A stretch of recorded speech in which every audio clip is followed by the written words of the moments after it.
Hello, hello, hello, everybody. It's Together We Break Change production. We're waiting on Miss April Shower. Sorry, you guys, that she's not here right now. Um, I know that the conversation was about the men giving advice to single women on how to raise boys to become men. So let me see if I could drop the link in the chat. Miss April will be coming in. Hi, Associated Minister. Miss April will be coming into the chat. She's having a little technical difficulties. So here's the link right here. For those that have been invited to come up on the panel, you're more than welcome to come up right now. And welcome to everyone that's coming into the chat. Hi, cruising is fun anytime. Hello, sheet we here. How you guys doing today? How you guys living? As my boys say, hello, King Bear. How are you? I'm stepping in for Miss April Showers right now until her technical difficulties are over. So the ones that she invited to come in and be a part of the live stream, can you please hit the link and come on up so that we can talk? Associated Minister, you're more than welcome to come up if you would like to as well. There's nobody that I'm going to turn down at the moment. So hope everybody's having a super awesome day. California, where my location is, I have been hit with 107-degree temperature. So you might be hearing the fans going on in the background. I need the air so that I can breathe. It is so hot out there. Not even a fly is flying around. I'm telling you, my dogs go out and they do their business and run straight for the door. So it's super, super hot. I know that other people are facing like hurricanes and stuff like that. Hold on one second. We got Sheik. We here. Hello, Mr. Sheik. We here. How are you today? Hi, how you doing? Yeah, I didn't hear. Is April doing okay? She's doing fine right now. She's having some technical difficulties with, I guess, because of the heat wave that they've been experiencing in Juliet. Okay, Excuse me. It's been affecting the internet, the reception, and all that good old stuff. So I'm just filling in for the moment. okay, that's fine. Yeah, so you can go ahead. Her question for tonight was men giving advice to single women how to raise young boys to become men. So if you have something to say, please by all means enlighten me. Okay, is my sound? You hear a lot of background noise? I don't hear anything actually. You might hear Okay, something from me because I got the fans going. yeah, that's fine. I'll just make sure my noise cancellation because I got a fan going in the background.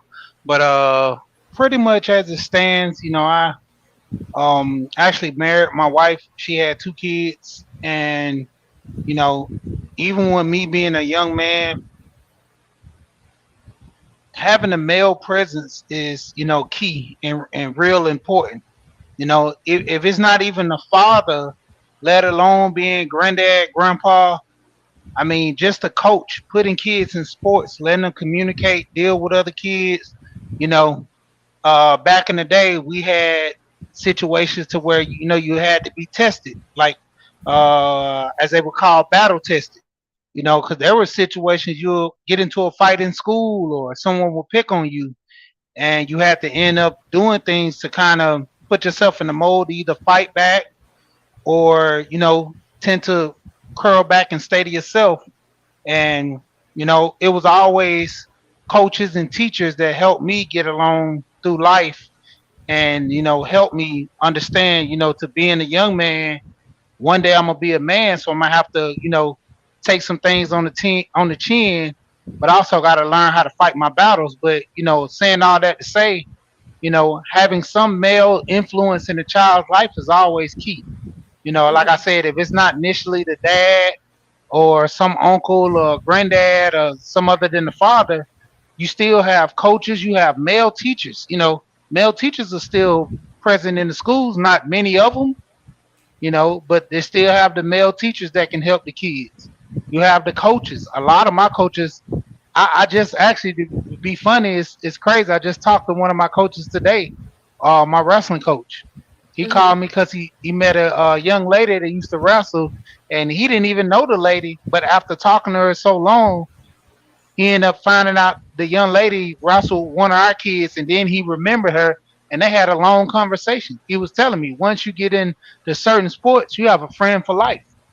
So Okay. that's a good advice to give to a lot of the parents. To the women. Yes, So to sorry, what do you say to the women that I've experienced it, but me, I was never one that would believe that I could teach a man how to be a man. So I would always keep my boys around men so that they could see what men were supposed to do. What do you say to the women that feel like I'm independent? I don't need no damn man to be around, and I don't need this and I don't need that. But aren't isn't that behavior, that language also showing a boy something like it doesn't seem right to me.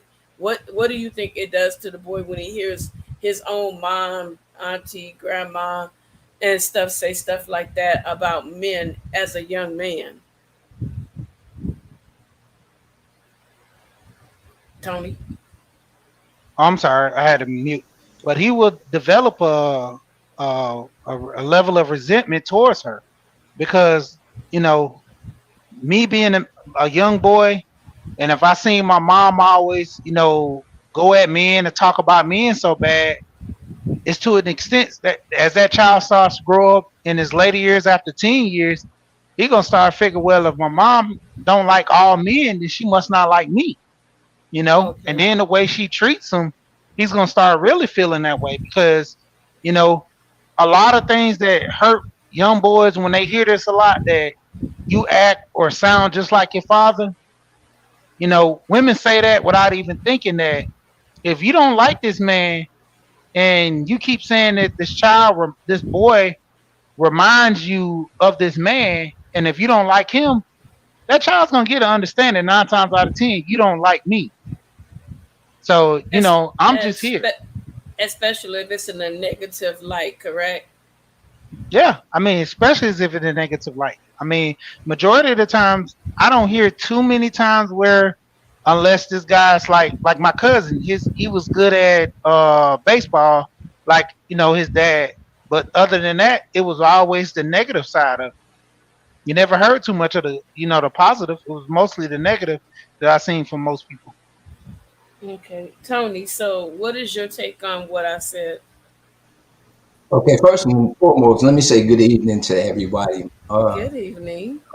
Hey, how It's you doing? always a blessing and an honor to be around like-minded people trying to help each other, better each other. You know what I'm saying?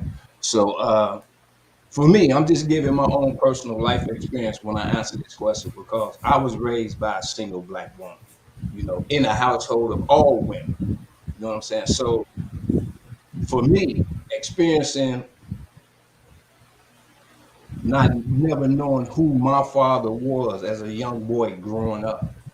Hmm. I'm a person that's to this day still incomplete because I never met my father. I don't know who my father is, so it's a missing element in me.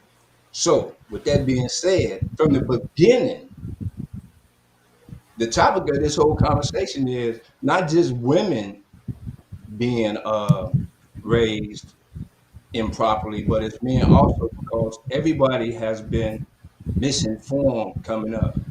All of us have daddy issues, be it men or female. Either for the female, the father was there, but he was a dog, or the father was there and he was too submissive, or you have, like me, the absentee father, the one that was never there, which leaves the child scarred for life. You know what I'm saying? So first we have to break those generational curses of how we look at men in general and at how we look at women raising men, well, raising boys to guide them into manhood. A woman can only do so much for her son as far as laying down the foundation, the rules of knowing right from wrong, respecting yourself and others at all times. You know what I'm saying? That is the foundation that my mother and my grandmother, and my sisters and my aunties, all of them laid in me. in me. So my first experience on seeing how boys and young teenagers act was me watching my sisters interact with their male boyfriends growing up. And from me seeing the experiences that they were being displayed by other men made me be protective of my sisters, because a lot of stuff that I see the men doing didn't agree with me to how you should treat a woman. You feel what I'm saying? So now I have to look further down my family line and look at, okay, who my grandmama was dealing with, my grandfather. Then I got to look at who my mama was dealing with as far as her new interactive male friend, to see how they would treat the elder women who I respected the most in my life. And I got mixed signals from that growing up. So now I'm in a void and my mom is in a void. But I'm watching this. Now without a male there to show me what's up, I'm still confused. You know what I'm saying? But my mom did what she needed to do for me as a boy to prepare me for when I got into that teenagehood, to where now it was out of her hands.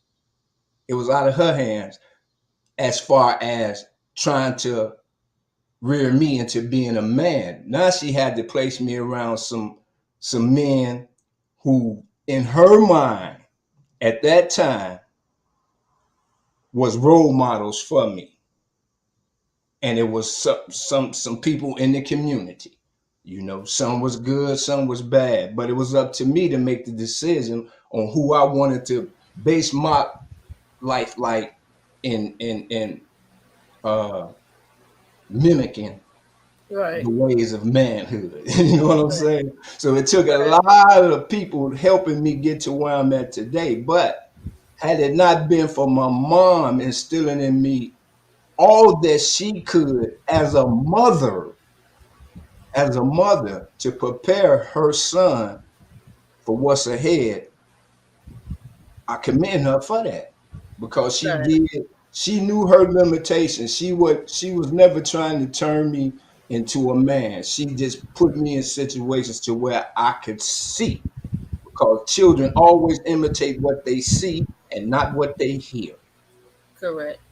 Okay, Mhm. so there's a comment that I have up here, and I want each of you to address this in your own way. My older sister is still raising a 38-year-old boy that has a part time job and a disrespectful mouth.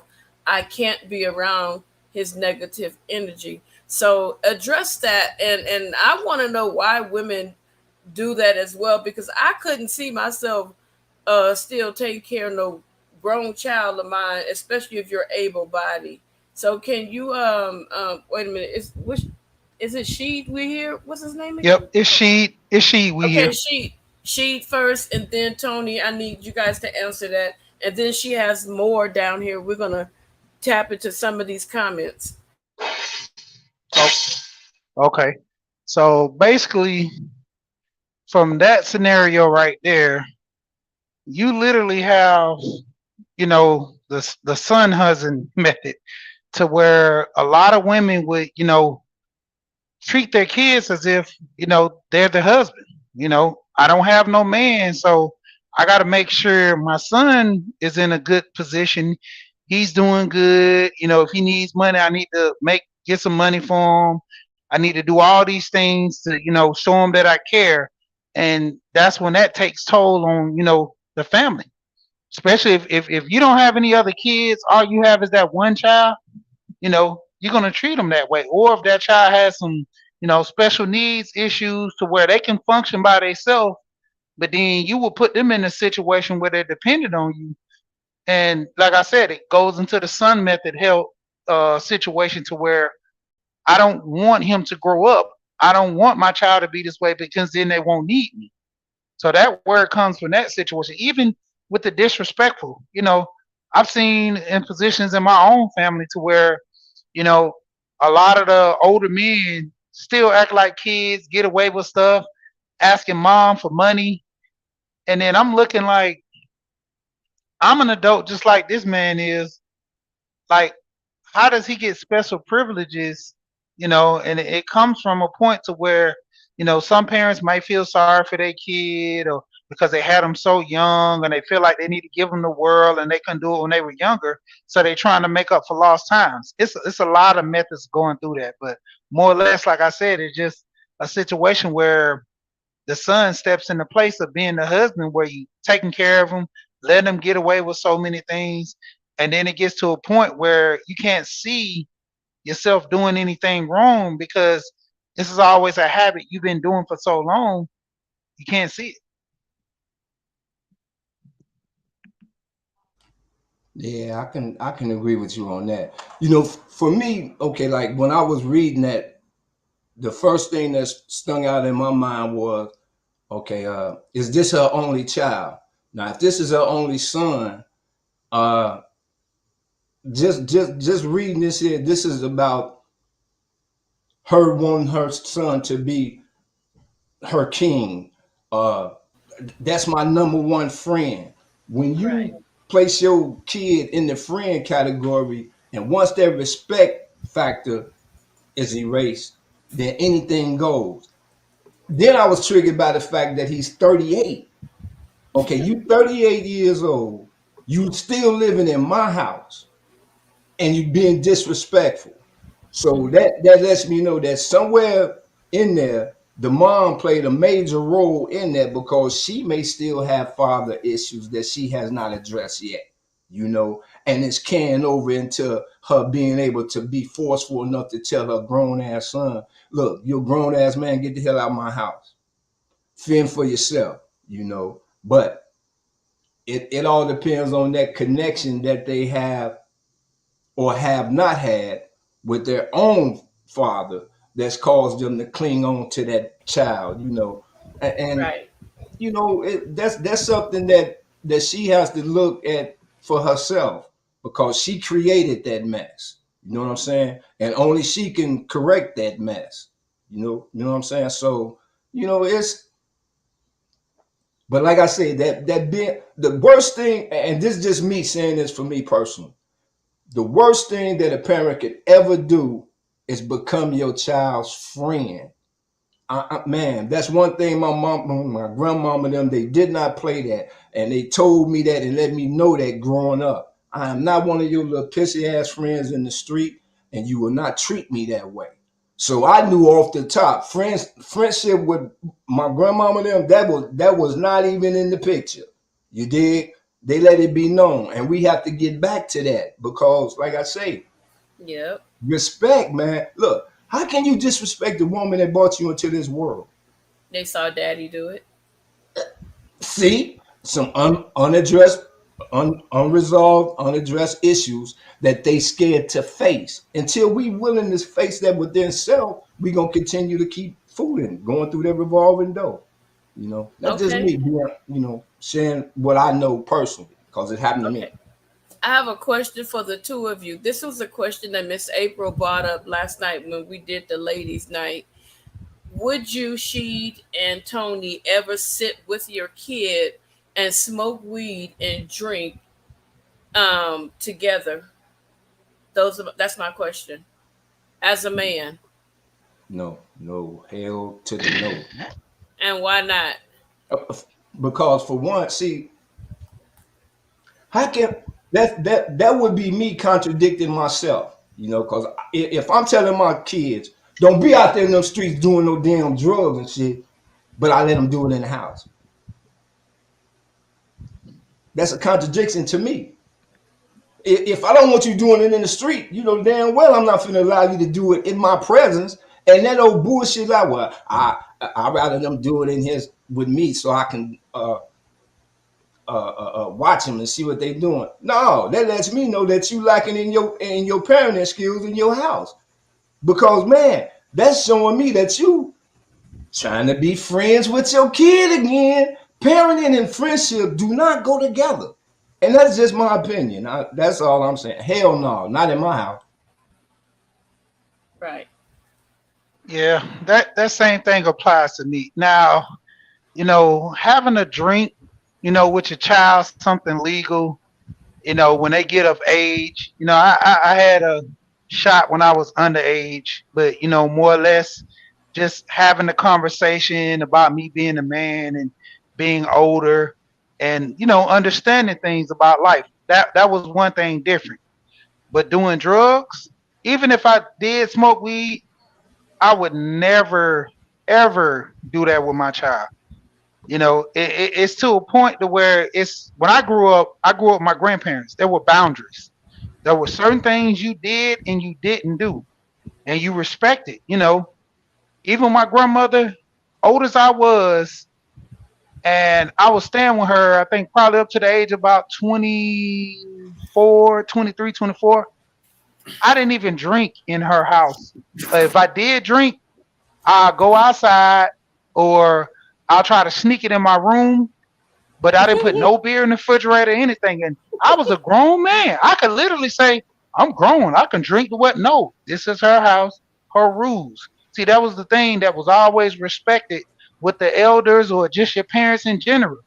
Their Right, house, their rules. Respect their right. boundaries. The boundaries now is when I'm 18, I can do whatever I want.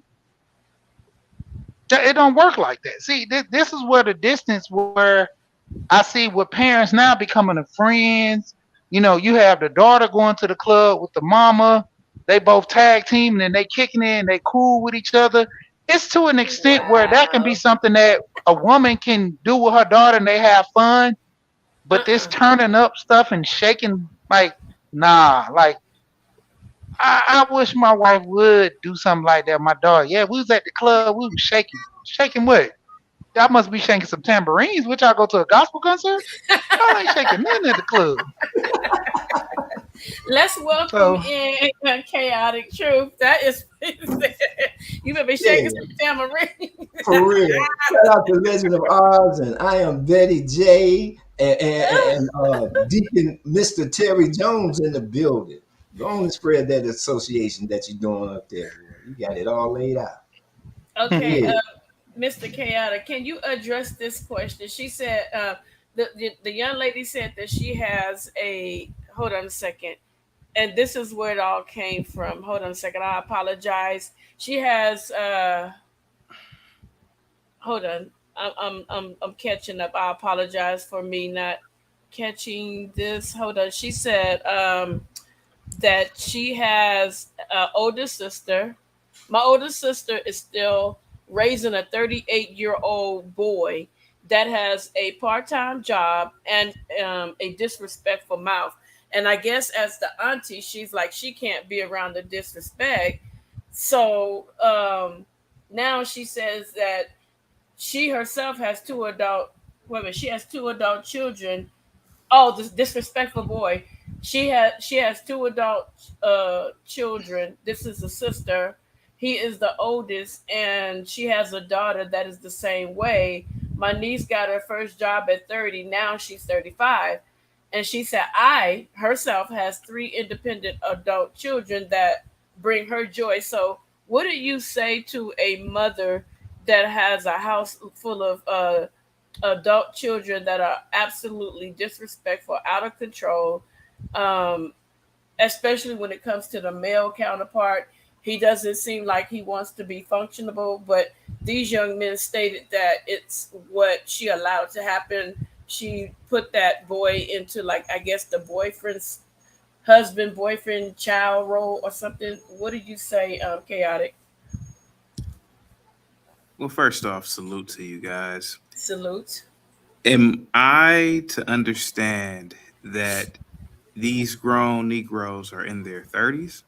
What did she say? He said grown Negro. Yes, yes, yes, yes. Well, I have an answer. It may not be the correct answer, but it's the answer that I am most, well, I can say that it probably suits um, what I believe. I believe that the problem stems from a macro issue. Do you want me to further expound upon that? Give us your all, because some women are listening that need these Well, words of wisdom. to be honest, well, thank you so much, but I wish I was wise. I'm You just are a wise. Trust dude. me. Okay. Trust me. You about to kick some knowledge. Go You ahead. are wise, The brother. Come on, share that problem, experience. the problem more or less started the day that these boys were born. And these aren't boys, these are grown men. Was she married to their father? Was she in a marriage? Was the household a religious household? And not to say that a religious household will guarantee success, but was the household an affluent household from the get-go? And not affluent as in wealthy, but were these boys born into a community that cultivated intellectualism, intelligence?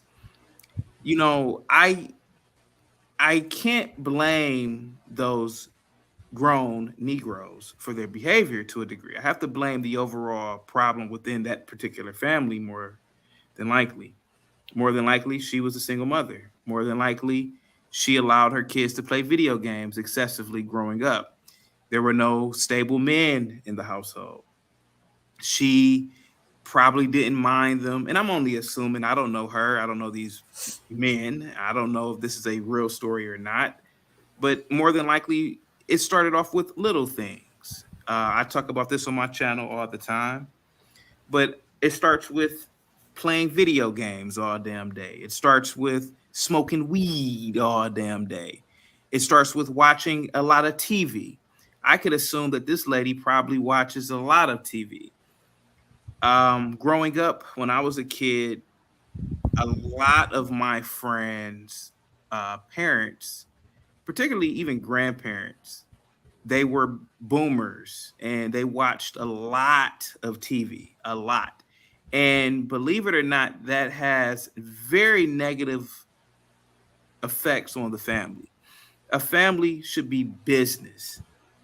And you have how many Negroes are in that house again? You have about three or four Negroes. Well, this how Oh no. well if you sit back and think about it, uh, why aren't they having family business meetings? How to increase the family's net worth?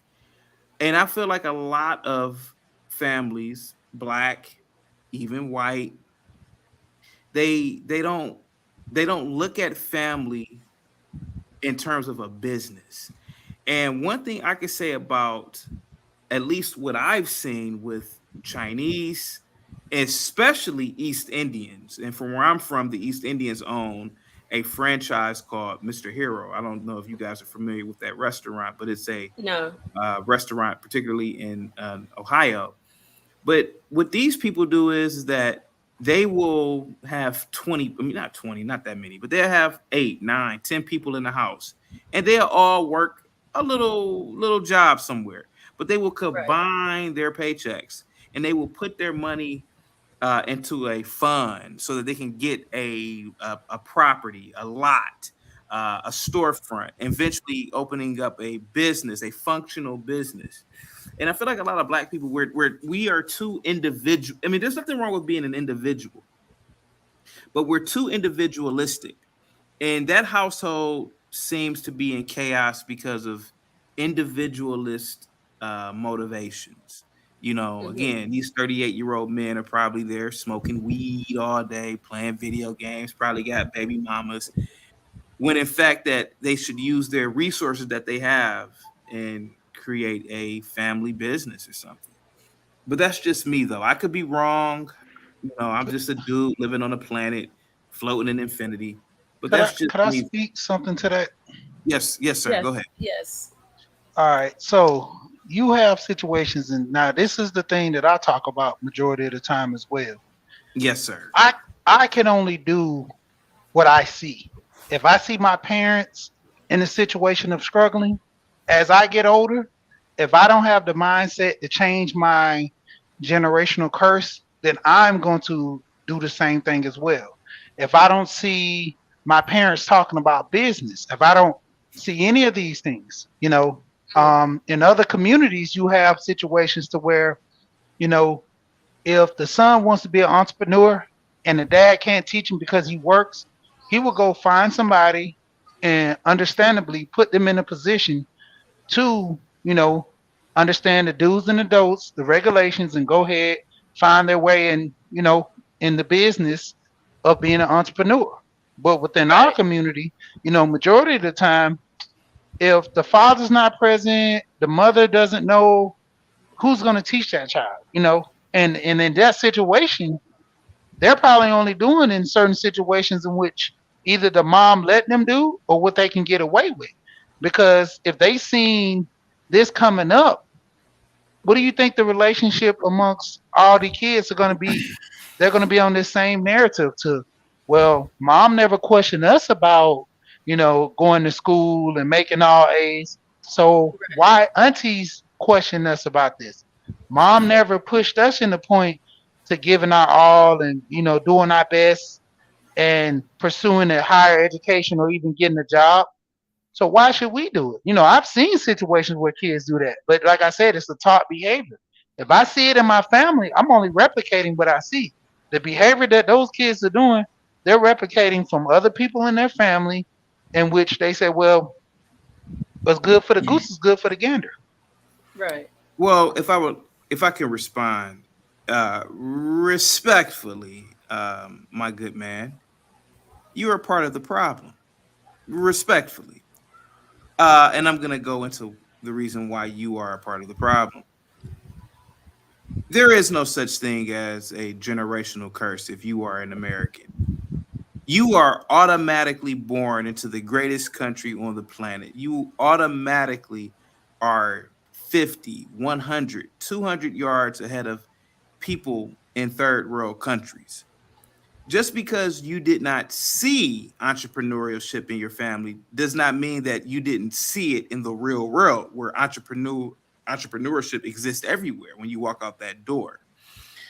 Um, the fact of the matter is that in a lot of these neighborhoods, you have community libraries, you have the internet, you have books, you have the ability to educate yourself. Education is free up until the 12th grade. In most cases now, you can even, especially in the inner cities now, they even offer 2-year degrees for free now. So I feel like, no offense to you, sir, you're giving too many excuses for the Negro. The Negro has to put the weed down. He has to stop worrying about sex and violence. And I'm telling you, sir, we have to destroy that mentality. Sir, a lot of people never seen entrepreneurship in their households, but there is something about the human spirit that wants us to survive and thrive.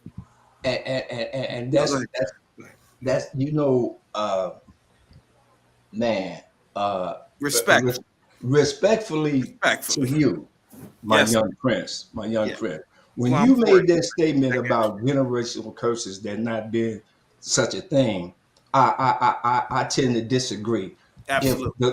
if the creator allows me to make it to November 9th, I'll be 65 years on this planet. Mm-hmm. And trust me, generational curses do exist and they Yes, are they do. real. They are real. Trust me. I'm talking about from my experience as a human being on this planet. They are real. Now, until we become enlightened in self and get the knowledge for self, Mm-hmm. then the blinders come off and we see the reality of the whole Mm-hmm. situation. As you said, and I salute you. Mm-hmm. Entrepreneurship is a thought. It's a thought. You dig what I'm saying? Man, I started out as a DJ in a lounge from my love of music. It was a thought that turned into an investment that paved way for me to be where I am today. So, as you say, entrepreneurship, it's already in us. It's already in us. But until we self get enlightened, then that's only when it becomes activated. You feel what I'm saying? Now, as far as us sitting down at the table growing up, somebody rocking with the truth put in there. Somebody put in there about They was living in a household with three people and three children, and they got three different uh, turnout ways of coming up, and they all was raised in the same house. The reason it Right. happened is because they all are individuals. Right. You know, when that individual become that man or that woman who they are seeking to become, man, quite naturally, y'all not going to see the same things Yeah. once I am independent. Yeah. Right. Yeah. I'm Can I say independent something now. really quick? Can I say something really Yes. quick? Yeah. Yes. Oh my God, chaotic. Yeah. Um, And I would like to give you. I I would like to give a rebuttal afterwards. Go ahead. Yeah. okay. Yeah. Go ahead. You got the floor. So what I'm saying? Well, to me, I have a friend that I talk to on a daily basis, right? And she lives in a household where all the family. It's kind of crazy because they all still live in the same house that they all grew up in. So her mom decided to branch out and educate her. So she has an education. She's not haughty in spirit. She's not disrespectful. If they need help, she'll help them. So everybody in that house is dumb as a box of rocks. They can't fill out an application. They can't read or understand what things are being sent through the mail. And so when she comes and help them, they're appreciative. But then after she leaves, they call her bougie and all this stuff. Now, why is it that you're attacking her, but she's always willing to stop what she's doing to help you? Now, this is something that has gone on in her family for years, where the education, even though they go to school, is something going on in their generation with not comprehending and getting a good education. And they don't have a house full of kids or anything like that. I don't know what the generation curse is, but it's definitely such thing as a generational curse. Yeah. And I've seen it over and over and over Yeah. again, how these things come back through generations. History repeats itself over and over and over, and certain things that happen down in your bloodline will resurface. So you can go ahead and rebuttal that. I just wanted to say, I have. just that. I would like to ask one question before my rebuttal. Do you allow minor curse words on your panel? Minor curse words are absolutely fine as long as we're not attacking anyone. Oh, absolutely. When I was in college many years ago, I went to a beautiful, historically white university. Um, and I was a bit of a hunter coochie gatherer. And obviously, it's 30,000 students there, 16, 17,000 females. And one of the thing about being away from home and being around that much coochie, it's always on your mind. And so I had three relationships. Well, I had more than three, but I'm going to tell you three relationships. And it wasn't really just relationships; it was pretty much just sex. But I was involved with many females. I was involved with one girl from Liberia and two girls from Rwanda. Now, I don't know if you guys are aware, but in the late 90s, early 2000s, there was a horrible civil war in Liberia. There was a man named Charles Taylor. He was the president of Liberia. He was a very evil and vicious dictator. The country was in turmoil. You could not fathom the atrocities that took place during this civil war. Something like Edie Amin, huh? Well, it was far worse than Idi Amin. So I dated a girl from Liberia. Beautiful. Some of the most beautiful women come from Liberia, by the way. Dated her, beautiful female. Her family lived in Liberia during the Civil War. Not once did she ever complain. Not once did she ever say, I'm messed up in life because of that. She persevered. Her family persevered. She's now a nurse practitioner. I dated two females from Rwanda. One of the females I dated from Rwanda, she saw her family massacred. Her neighbors hid her, and her family was massacred by Hutu extremists. She literally saw it. Another girl, her family actually escaped the country weeks before the atrocities happened.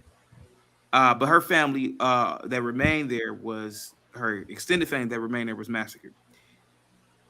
Both of these females now are medical doctors. But when I was dating them, they never gave any excuses. They never sat there and played a victim. And they persevered. You have people across this planet that literally have gone through absolute hell on earth. Hell on earth.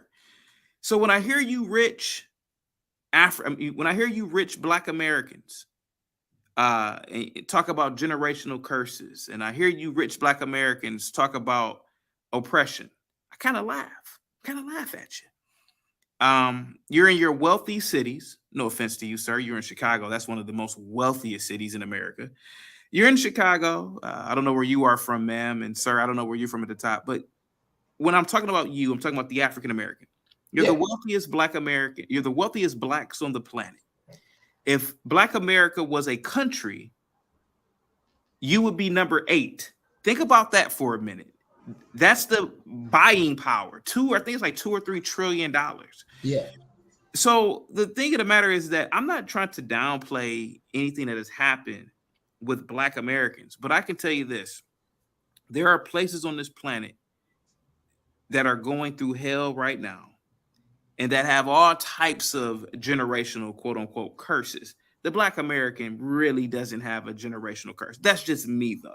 That's just my opinion. But go ahead, guys. Go ahead. I respect that. I respect that. Like I say, we can agree to disagree as long as we ain't disagreeable Absolutely. about it. You know what I'm saying? And like I said, I got all due respect for you because you are sharing with me your personal experience. Absolutely. And I can't dispute your truth.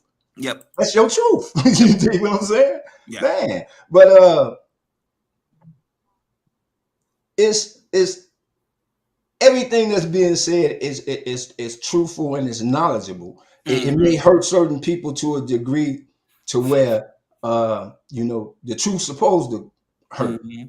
You dig what I'm saying? And but that paves the way for knowledge and learning to be achieved. You know what I'm saying? And I love discussions like this because we need this more so today than ever. Because the point that you made in all of that, my brother, was man, we all we got. And once we learn how to quit not accepting that and come together, then collectively we can eradicate that brainwash mentality of generational curses. You know what I'm saying? Then we can start having workshops and man, they blowing me up now. We start having workshops with our young teenagers and the young men and women to start planting those seeds of where we can start creating those generational wealth through different type of little things. You know what I'm saying? To bring this to the table to where we can divert that attention where they give into all that TikTok and Instagram, the wrong negativity, and shift them in a way to where we can all realize that it's a fact that we are all we got. You know what I'm saying? And yeah, it starts with these true discussions like this, man. You know what I'm saying? Black women, look, continue. And this is just my opinion because I was raised in a household of all women. But all my life, man, Black women have been the backbone from what I've witnessed in my lifetime. You feel what I'm saying? So Black women are naturally strong, man. But it comes a point in their life when they get tired of being the strong one by themselves. Because remember, that's not their true job as a committed family. You know what I'm saying? Because there's a head, there's a helpmate, and then first of all, there's the creator, then there's the head, then the helpmate, and then the foundation. You did. You did. Then we build from there. You feel me? Yeah. So man, I believe that it's gonna happen. Now, I know in my heart I will not be here to see it earthly, but I know it will manifest through my grandchildren because these are the type of things that I'm planning into my grandchildren. You know, my Right. granddaughter, man, she about to turn 4, and I got her talking about penny stock. Mm. You know what I'm That's talking about? good. She's talking about penny stock, and I'm like, okay, we gonna talk some more. You know what I'm saying, man? Right. So this is the things that I'm saying. And for all my single moms who putting those devices in front of your kids, regulate. Make sure that make sure you lead them in a direction to where they're always thinking about bettering themselves and how they present themselves into this thing called life and this world. You know what I'm Right. saying? Um, I wanted to weigh in on something that Chaotic said because, like California, we have a rainbow of different races here, and I've had the opportunity. And when you were speaking about the Rwanda situation, I actually had a girl in my class that was talking about how when they went out to go get water, they saw all the bodies like flowing down the river. And she said that you couldn't go anywhere without seeing those bodies. And when she was talking to me, it just like stuck me in the heart. And I felt so compassionate for her. But then we had other like people that came from different parts of the world, and they didn't complain. And the one reason why they couldn't complain is what they told me is that in their country they couldn't complain. So if they couldn't complain there, they didn't feel like they had a right to come to America and complain either. So when you say that she never complained, maybe that was something that was instilled in her. To be. You're not allowed to complain. But then when you get to America, you still feel like, well, you know what? I don't have a right to complain. I'm somewhere different. I'm somewhere safe. You know what I'm saying? So it's just so much stuff that's going on in the world. And as far as Tony, when as a single mom, when I would, and I didn't hide anything from my boys. When I got my paycheck, I cashed my check. I sat down in front of them and I showed them where my money was going towards each bill. I let them see what bill needed to be paid: rent, gas, electricity, phone, whatever, car note, insurance, all that stuff. And I showed them, so when they finally got on their own, they knew what was most important instead of going to the clubs, hanging out, doing things that they're going to have to call your mom, can I borrow? I went to the club. They didn't do that to me, and I can appreciate that. But the parts of them having to be a man, I was in church and they were constantly around men that could teach them what I could not teach them because their dads were not willing to do, what it took. But you never, and I tell every woman, don't you ever, as long as you have breath in your body, I don't care if he's the scummiest dog on this earth, don't you ever speak against your child's father to them. That is not your business. What he did to you has nothing to do with the relationship they have with their dad. So if you feel a certain way about him, keep it to yourself. Go vent to your girlfriend, but don't you ever let your boys hear you talk down to their father. That is an absolute friendship deal breaker for me. I never did it. So my kids formulated their own opinions about their father. It was nothing to do with me because we didn't work out. Like I said, because he and I didn't work out, that doesn't mean that I have to poison you because I feel a certain way. So I kept them around strong men when they didn't show up, when they were not wanting to show up, or when they felt like I don't need to show up. And to this day, they have a good relationship with their dad because I refuse to poison them. Because when I'm gone, who else are they gonna have besides their dad? You get what I'm saying? So that's how I did it. I mean, I just want to throw that in there. What do you say about that? I mean, do you think that I did it the right way, or I'm asking all of you guys?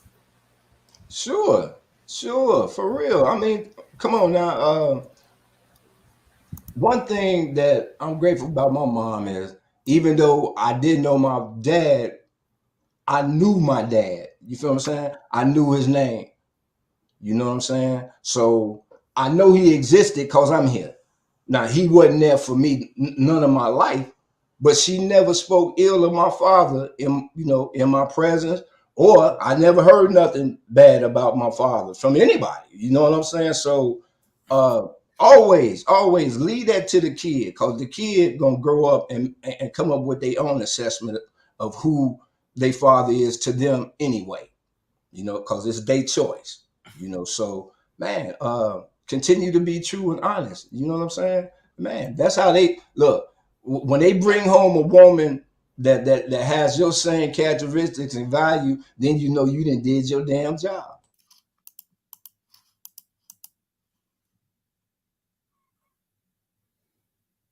She, Well, we hear somebody.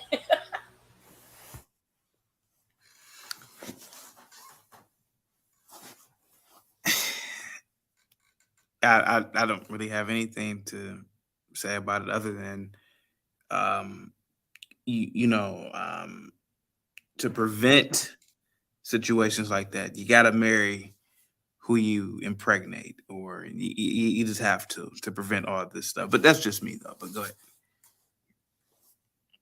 more or less with me too. I can't really speak because my father he passed, but my father was in my life. I've always had men. My mom never really talked down on my dad or anything of that nature. And I mean the things he did, I'm still kind of playing catch up for the things he did, and in my life upon his passing. So, but if in their situation, from knowing people go through that, I would obviously say, just like you don't want to, make that child feel a certain way about their parents. Let them come along on their own, because I've seen kids go through this situation where they say, "Man, my dad always calling out. He never come pick me up. I'm done with him. Next time he call and tell me I come hang out or do this, I'm not going." There were situations like that where the kids grew up, knew, what parent was really taking care of them. As a child, all you want to do is just see your parents. Your father do this, your mom do this, and it get to a point as you get older, you see the difference. I mean, because even as a mother, if your mom treating you a certain way, as you get older, and you start seeing other kids not being put in that same situation, trust me, they look at this stuff. Like, a parent might don't think about it, but these kids generally look like having an understanding that, like you was just breaking about the paycheck. I see Right, other kids getting shoes and Jordans and PlayStations and all this. Why can I get it? And right, then, you see the kid at the school, he been wearing the same shoes for 2 years. right, His clothes are smelling because he don't wash them. And, you see his situation. And then you feel to a point where life ain't that bad for me. There was a kid that went to my cousin's school, and my aunt, she was a single parent. I would always pick my cousin up, deal with him and stuff. And there was a kid at his school who didn't have any shoes, and they played baseball together. My aunt bought some cleats for my cousin and ended up buying some cleats for the boy because she went to I think a store and bought the same exact cleats, which she spent $80 for them, and she ended up getting a pair for him for like $30. I think no, it was $25 because they was right, on sale. So she ended up buying the little boy some and bought him a pair of shoes. And the boy had no shame. He put the shoes on right in front of everybody's face, took his other shoes, put them in his book bag because he knew his mom was gonna say something about him throwing them away. But it's like, he was proud to get something. If you come from not having anything, the least goes a long way because your parents struggle. Some people know that. right, Hey, my mom worked 2 jobs just for us to have a roof and food. Like, extra is out of the question. right. Let me say something really quick. Your Waba, I know you have a lot to say, but I need this panel to be absolutely respectful. Welcome in, D Truth. Welcome in, your Waba. Um, I thank you for that. That right there was very powerful, Sheed. And yes, I did too. I worked 2 jobs and I went to college at the same time. And you are absolutely right. Anything extra was a little bit too much. You are so correct. So D Truth, go ahead, and then your Waba. I hope I'm saying your name right. But respect to the panel up here, I'm going to speak on that right there. One, I was in a single parent household, but when I grew up, I had family, all that stuff around it. And there's sometimes as a kid, for myself, I didn't care if my dad was around. See what I'm saying? I didn't really didn't care. Like today, I don't care I talked to him or not. I loved him because I'm here. I don't like him because of the thing and the way he did. You see what I'm saying? That's a difference. And as a child like myself, and they want to say, "Oh, cause this child came from this kind of parent household, this child came from this type of child came from this two parent household." It's no difference. So if a child is loved in the two single or a two parent household, he's gonna get love. Just like the same type of love he gonna get from that single mother or the single father that raising him. See what I'm saying? It's gonna be the same type of love, but that love gonna be even greater. And and think about, I wasn't thinking about my clothes, my shoes. I was thinking about, hey, let me get this work done. Let me get this done. Cause I always was on the go when I was little. I was always on the go. Yeah, did I do some bad stuff when I was little? Yes, I did. Did I get my butt whipped when I was little? Yes, I did. Not just by my mom, by other people. But it's like the day we cannot. Some although some uh, uh, uh, women do have let's say a guy around that father them children, it's still like they are a single mother by themselves. See what I'm saying? Cause a guy is with a girl because they they have a child together. That don't mean that guy doing anything for that child. See, let them fool ourselves. Cause you see a guy with this girl, he don't have some children by this with this woman, and she's still struggling. Well, this other child, the single mother over here, the man ain't nowhere around, not even in the picture, is better off. You see what I'm saying? That's the thing we got to stop. People stop having people in their head the misconception. The misconception of cause a mother and father together, that the child was better off. No, cause that means the mother's still the single mother with the man in the house, or the man she hanging around, or the man that she don't have the child by. Still a single mother, still doing the same thing a mother is doing without a man around. And these days is nothing like what we grew back up in, man. Where as community was helping out. Where you had an uncle around there to pull you up by your britches, as they say, and get you straightened out.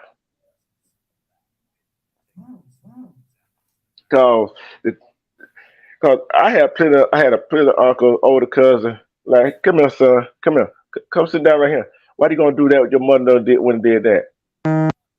And they explain to you, and they sit down and explain to you, your mom worked so hard to do this for you. Why you want to go do that? Then I sit down and think about all the stuff they tell me, and I'll be thinking like, okay, they're right. Then I look around and see all these other people that grew up in a two parents household nowadays worse off than I am Wow. because of that love, that tough love. You see what I'm saying? That tough love to get you. Because that's the problem with some of these parents that are back in the day. They want to spoil the child. Oh, I'm gonna get you this. I'm gonna get you that. I'm gonna be my child friend Right. instead of being their parents. And guess what? You wouldn't got this child these shoes or these expensive clothes. What used to be the fashion back then? Jordashes. Hmm. Which Hey, Joe Dashes, them fancy jeans, whatever. Guess what? Your light bill ain't paid.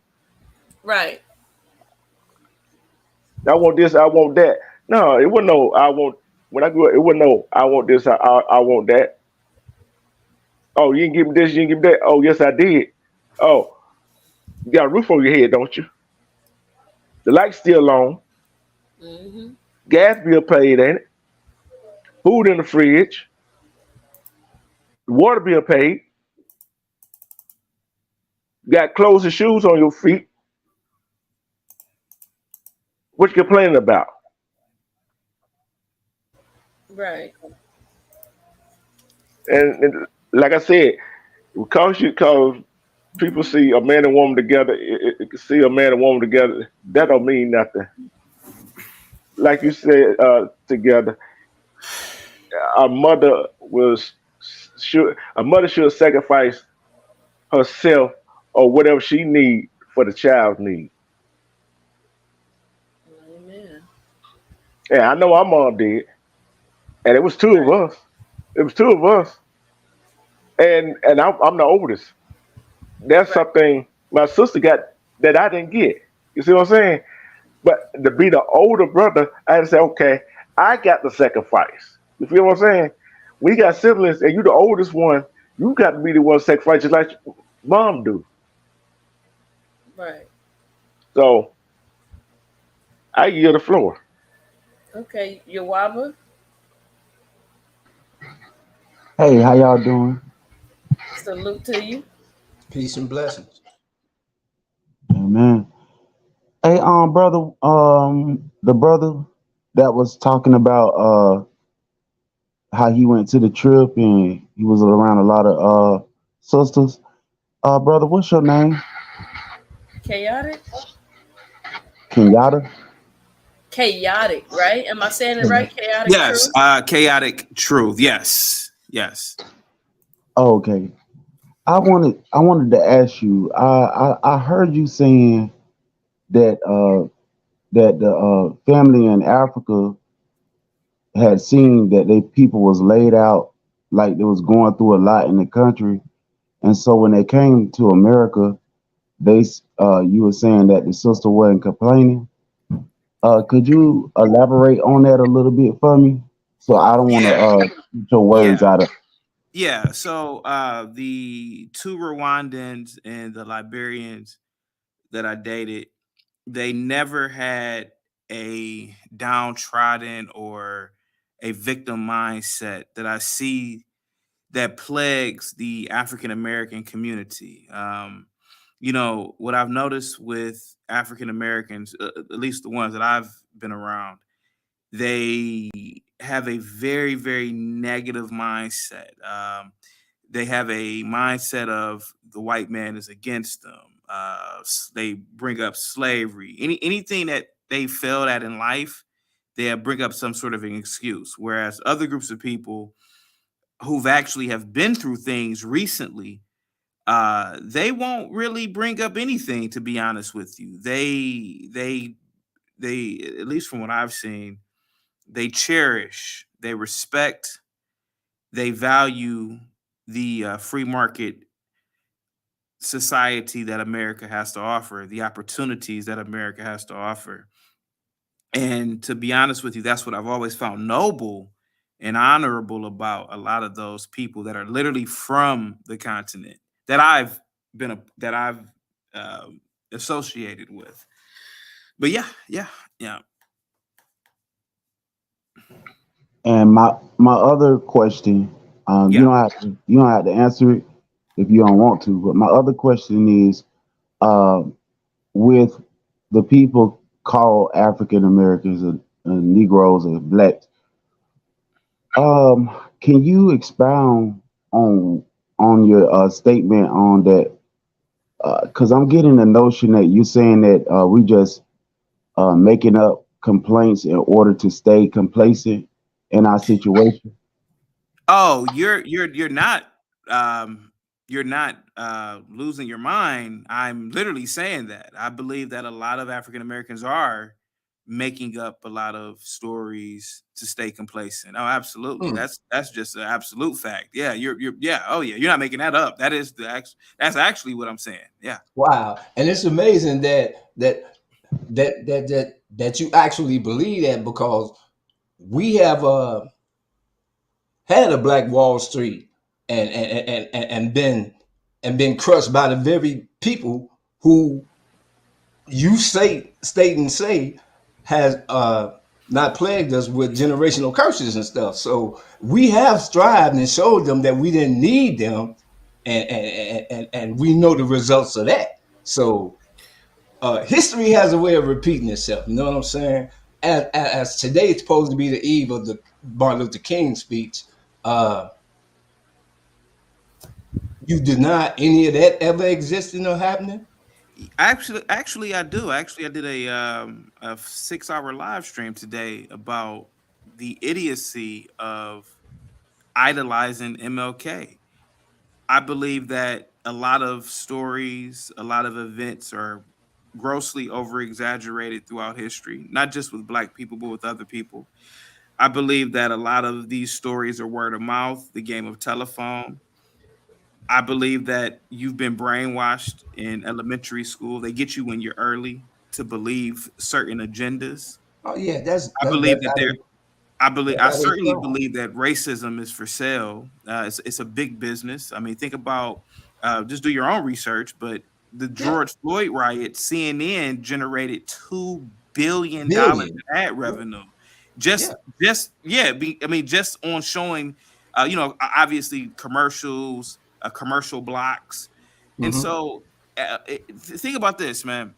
A slave movie right now can sell 50, $60 million off of a $6, $7 million budget. So racism has always been for sale. I don't believe that the Black man has just always been downtrodden and beaten. I don't believe that at all. I believe that even things like Black Wall Street, when I was a kid growing up, teachers made Black Wall Street out to be some big ass metropolis. But when you really look at it and look at the pictures, Black Wall Street was just a few it was just a few blocks. It wasn't skyscrapers and mega structures there, mega bridges. It wasn't. No, It no, wasn't. it was the Well, potential. It was the potential that was denied, man. I yeah. get You feel that. what I'm saying? Hold on, hold on, hold on, hold on. Trust Hold me, on. I get that. I get that. Let me get it here. Let me But get let here me right quick. let me finish real quick. I get that, right? But at that very same time, there were 1,000 other Black Wall Streets. For example, one of the most famous Black Wall Streets, even up until the 80s, was Harlem.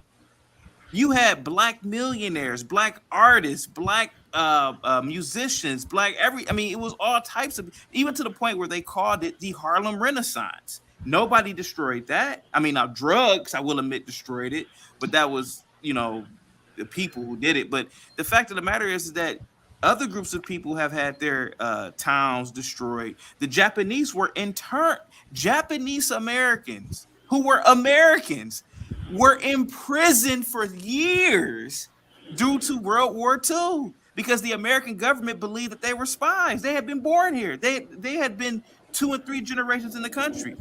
Even to the point where, even to this day, the only Japanese person that I know of who talks about it openly is George Takei, who played Sulu in Star Trek.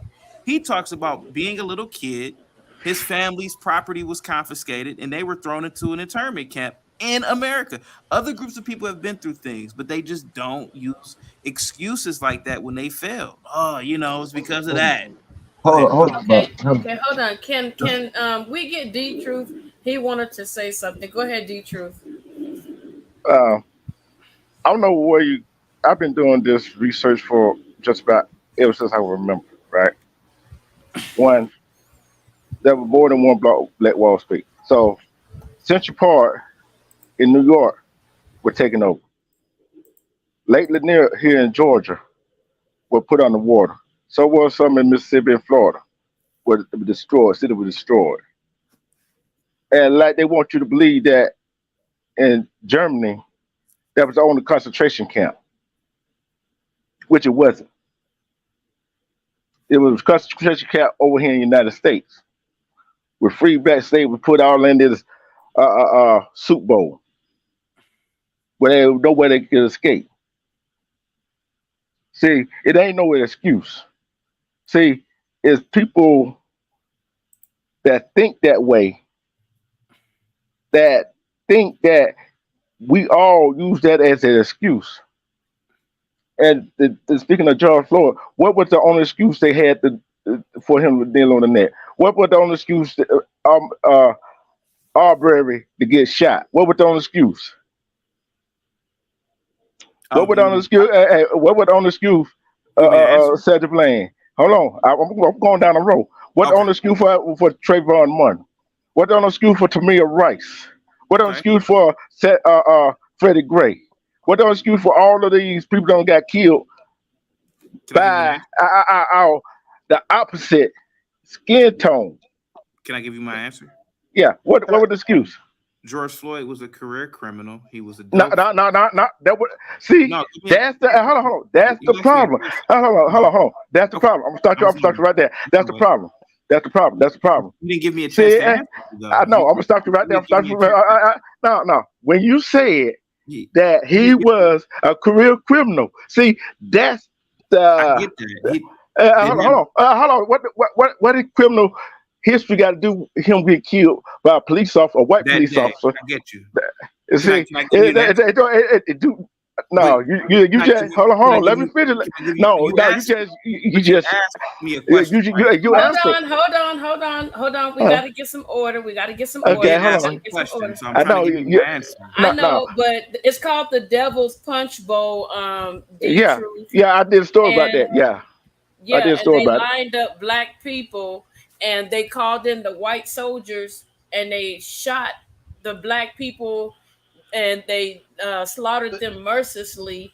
And not only that, they caught chicken pox, smallpox, all that stuff, and they let those people suffer until their demise. But I just criminality has nothing to do with someone's life being taken. If I go out and steal something from a store and I'm unarmed, that does not give a police officer a right to pull a gun But and I never said that. dislodge. But I But never, that's how it you didn't give, sounds. but you never But gave that's me a how chance it's to, sounding, though. but you I didn't give get me it. a I chance get to, it. you didn't give me a chance to finish. That's what I was trying to tell you. You didn't give me a chance to But finish. how they started out. They started out painting the picture of his criminality. Saying like they try I, to paint the can picture I of criminal. They start try to paint a picture of criminality on Mark Albury. That's how they do it. Instead of See, looking at the big picture. I'm You see actually what I'm from, saying? but I'm actually from Cleveland. Let them talk, I D was, Truth. Let I them was, talk. I Uh, was, I was in Cleveland when the whole thing with Tamir happened. Tamir was 6 foot tall. Tamir was a big kid. Tamir was literally in the park on the west side Bro, of Cleveland. Give bro, me a second. Give me a second. please let sister let her please respect her panel. Yeah, Let's see what she wanted to say. All right, let's just well, do that. I look. I'm she not told me trying to that. argue on She here. told me that. Tamir was. I just want us to all get to a common ground. But this I'm in. really is a sister panel, and let's respect it. All right. Yeah. So I'm in Cleveland at that time. Tamir's 6 foot tall. He's a big kid. It's in the winter. To where Tamir is wearing heavy clothing. Tamir is literally pointing a replica Beretta at people walking in a park. There is no orange cap. There is no red cap to indicate that it was a toy. It's literally on camera. Now, the police, I will admit, to me, it did seem like, from the look of it, they just ran up and shot him. But the matter of the fact is that when I was a kid, my friends and I never ever played with a replica gun and pointing it at people in public. We played with super soakers. That was it on the front lawn. We knew better. The fact of the matter is that you're naming people. Sandra Bland in that video, I've watched it. I did a show on it. She is literally resisting arrest. She is literally acting like a mammy the entire time.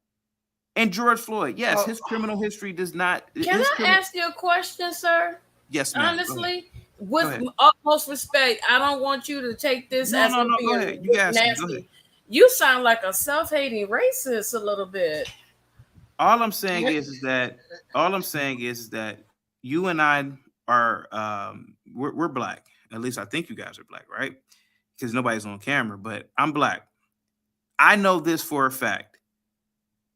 niggas, respectfully, ain't never cared about no damn dope fiend. When I was a kid growing up in the hood, well, I didn't really grow up in the hood, but when I was a kid growing up, I went to school in the hood. I ain't gonna lie to you.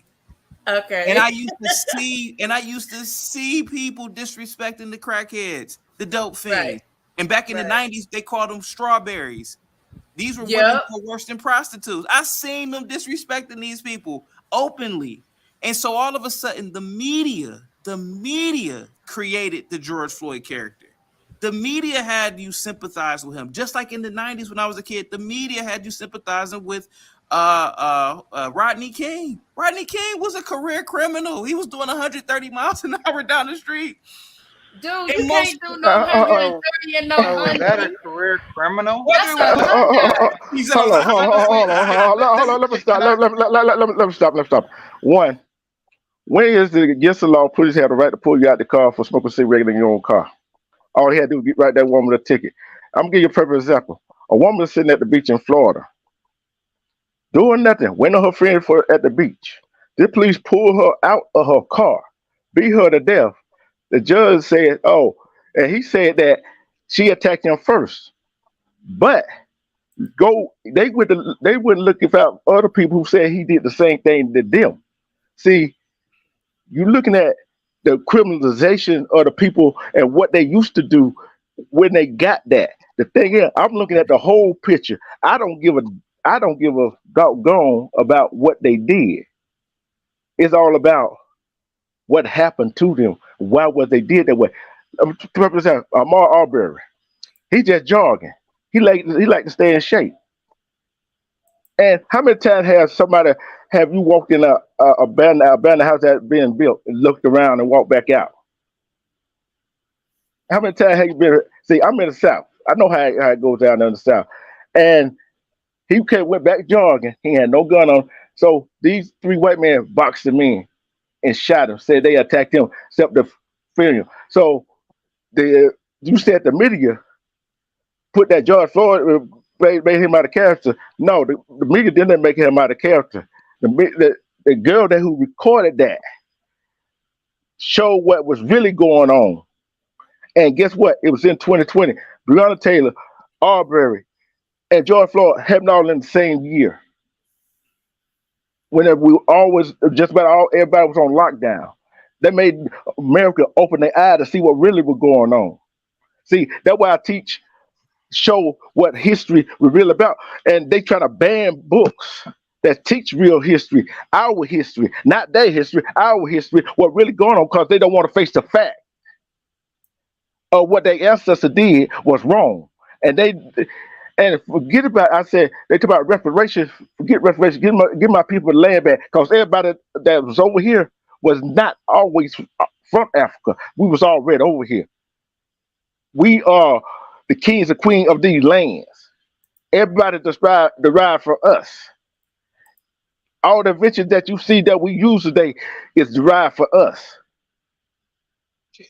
Can our I Hey, ancestors. you know can I what? ask a question? I, Can I ask a I, question real quick? Go ahead. yeah, If that many Africans came from, okay, now you know America has a history of keeping everything, right? They keep things and they want to display it on this, that, and the other. If as many as many black people that they said came from Africa, what the hell are the ships? They just up and disappeared in nowhere. How come we ain't got no proof of the actual ships? Oh, That's what I want to know. they only found one actual ship out of the whole thing.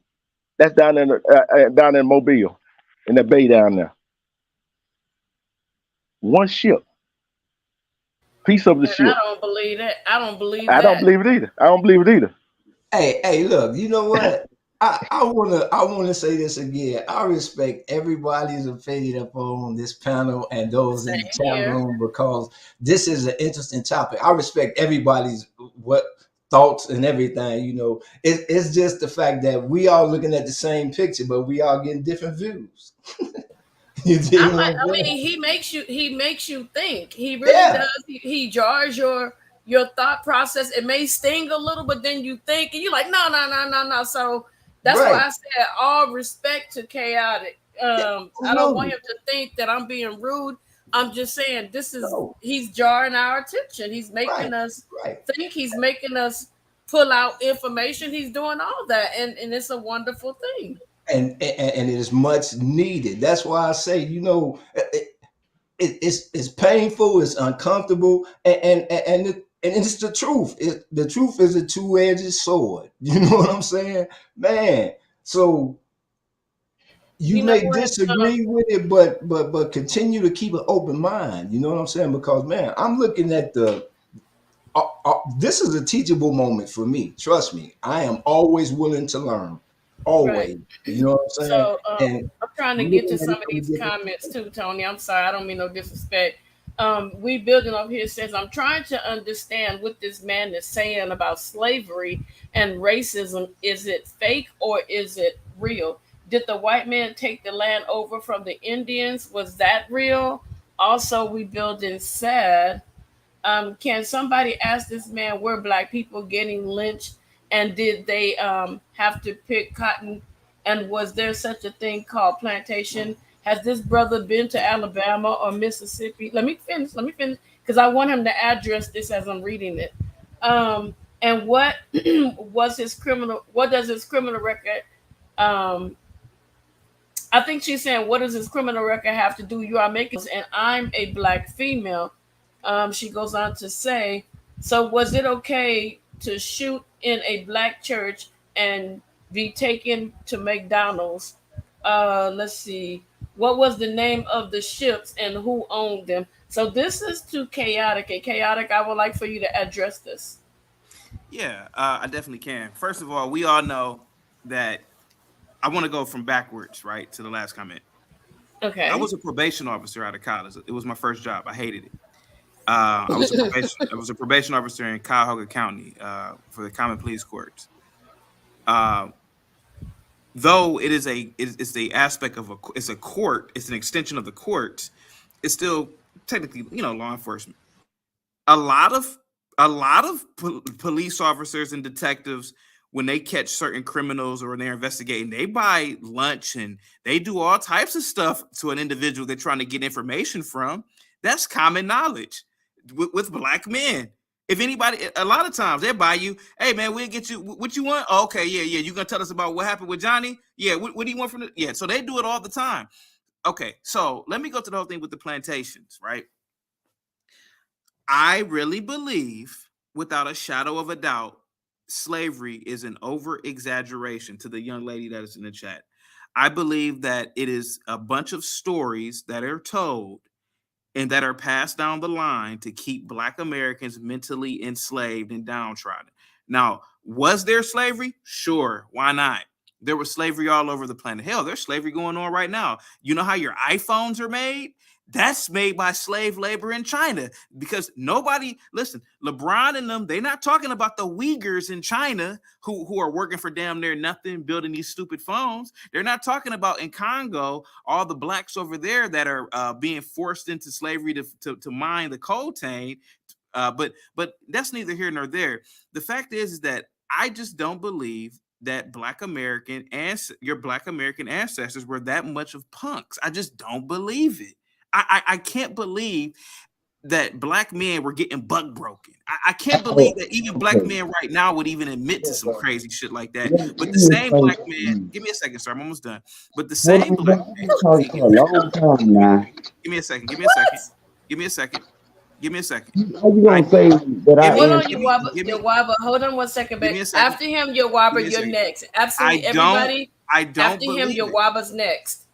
What I do believe is that there were individuals who were building the country who were involved in the cotton trade, the tobacco trade, and any other type of business. And yes, I believe that a lot of black people volunteered to be on the plantation. Now, somebody may ask, well, how do you know What? that?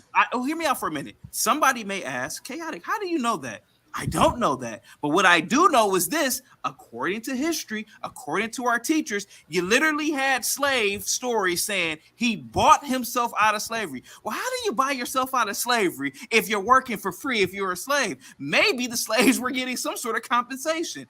Also, to this lady with the comments, lady, you didn't go through any trauma, lady. You live in the greatest country on the planet. Stop it. Call her We Builder. Don't say lady like that because Oh, I okay, want everybody to be I don't see her respectful to comment anymore. everyone. Oh Her no, I don't name see her. is I don't. Rocking with. Oh Let yeah, me see. Her rocking with name is truth, We Building. No, rocking no, with We truth. Building over here. Oh We yeah, rocking with Building truth. and Rocking. Okay, Yeah. good. Yes, truth. Yes, I didn't see your comment, so I didn't see. Okay, ma'am, respectfully, you haven't gone through any trauma. You live in the first world. This is the greatest country on the planet. We have the number one GDP, the best military on the planet. We have advanced infrastructure. You have water. You have a roof over your head. You have food every day in your stomach. Ma'am, you're not in any type of trauma compared to other groups of people right now, particularly people in Eastern Europe. I know you would never trade your American lifestyle to live like those Ukrainians right now are living. Stop it. America's the greatest country on the planet. You blacks have every opportunity and use it. Use it. And you weren't slaves. I just don't believe. I can't believe that you Now, Negroes believe that. Go ahead, guys. Go ahead. You got Hold the floor. on, hold on, hold on. I have a family book right now, A book. okay? And my family, look, this is real talk. These are all my ancestors. They're real people. And I came from, I'm a descendant of slavery, literally. Jesus. And they started journaling year after every person that has been born, the birth certificates are with it, the our original owner's name and everything. You can laugh. It's not funny I'm because not laughing. a lot of black people are descendants of slaves. Some people are not. Some people are. But my family happens to be the type of family that kept close documentation, and they did it because they wanted to let us know where we came from, not oh, we were slaves and oh, we went through this. That's not what the book was created for. When you open a book, it says, I'm letting you know where we came from. People have problems not knowing where their lineage is. This is to show us where our lineage started from. And so it didn't come out of us being, oh, woe is me. It came to teach us. So I can go back and tell on my mother's side and my father's side where I came from, which some people can't do that. So that's why both sides were descendants of slavery, and the name of the owners are the cow breaths. And that's crazy that we actually got that book, you know. But you speak for people that you have no idea what they've gone through, and I respect everything that you're saying. And you say that there's no prejudice. Let me tell you something. As a little black girl, we moved into an area that we considered a good area. I ran track, very good at it.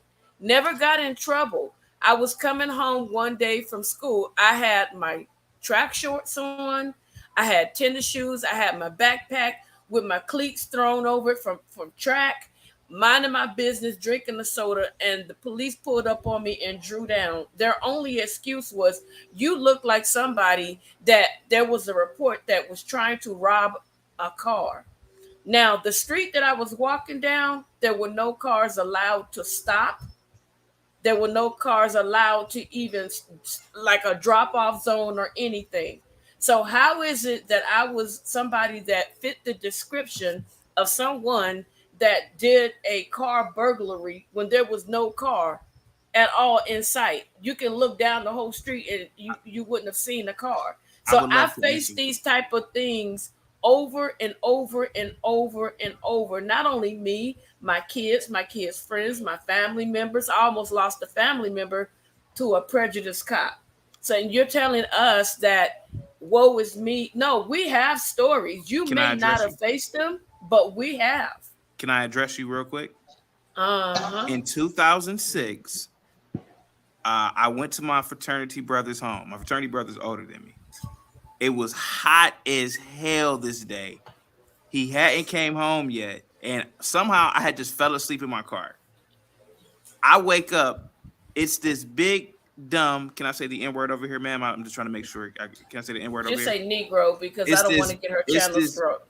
It's this big dumb Negro with a gun pointing at me. And I'm like, what's going on, officer? He said, oh, we got a report that you in the car. Oh, I'm like, well, officer, my fraternity brother lives in his house right here. He like, oh, okay, well, get out the car.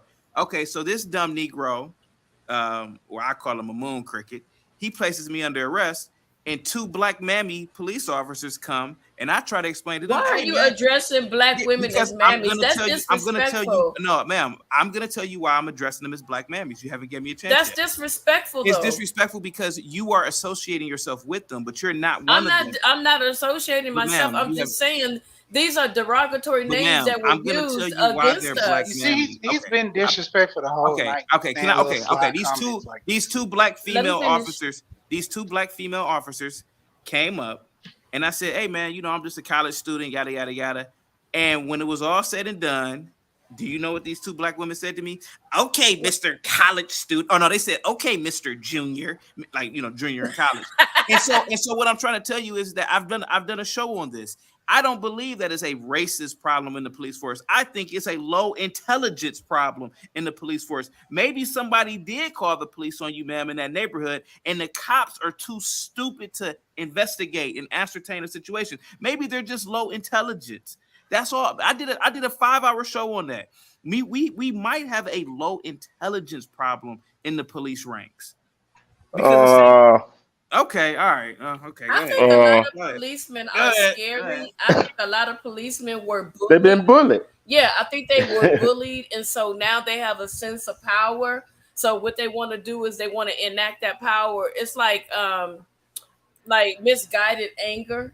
Would you agree with me on that one? Chaotic, like they have misguided anger I because I maybe they were definitely bullied. agree. I definitely agree with you on that. Okay, And and, okay, I, we and I'm can not agree trying with to say that. your situation wasn't racist. It probably was, but what I'm also saying is that you would rather have cops in America than cops anywhere else in the world. You wouldn't want any Nigerian cops, any Jamaican cops. You would not want these types of officers. These now they are absolutely corrupt. And so, yes, you have problems in policing in America, but generally speaking, in America, you get pulled over, you get a ticket for speeding. Normally you Negroes break the law, you break the traffic law. Let's be honest. You got expired tags, you tent, you ran a Smoking stop weed, sign, smoking weed. smoking weed. Let's be honest. Yeah, let's be Well, Brother honest. yeah, Robert. that's true. That's true. Yeah, 'Cause Okay, we you be Be out got there honest. hey, You yeah, wrong. did We something yeah. do wrong. be out guys, there But wrong. I We will be you out admit, there gotta I wrong. will admit, your story is definitely Man, believable. listen, I believe it, and I'll tell you yeah. something.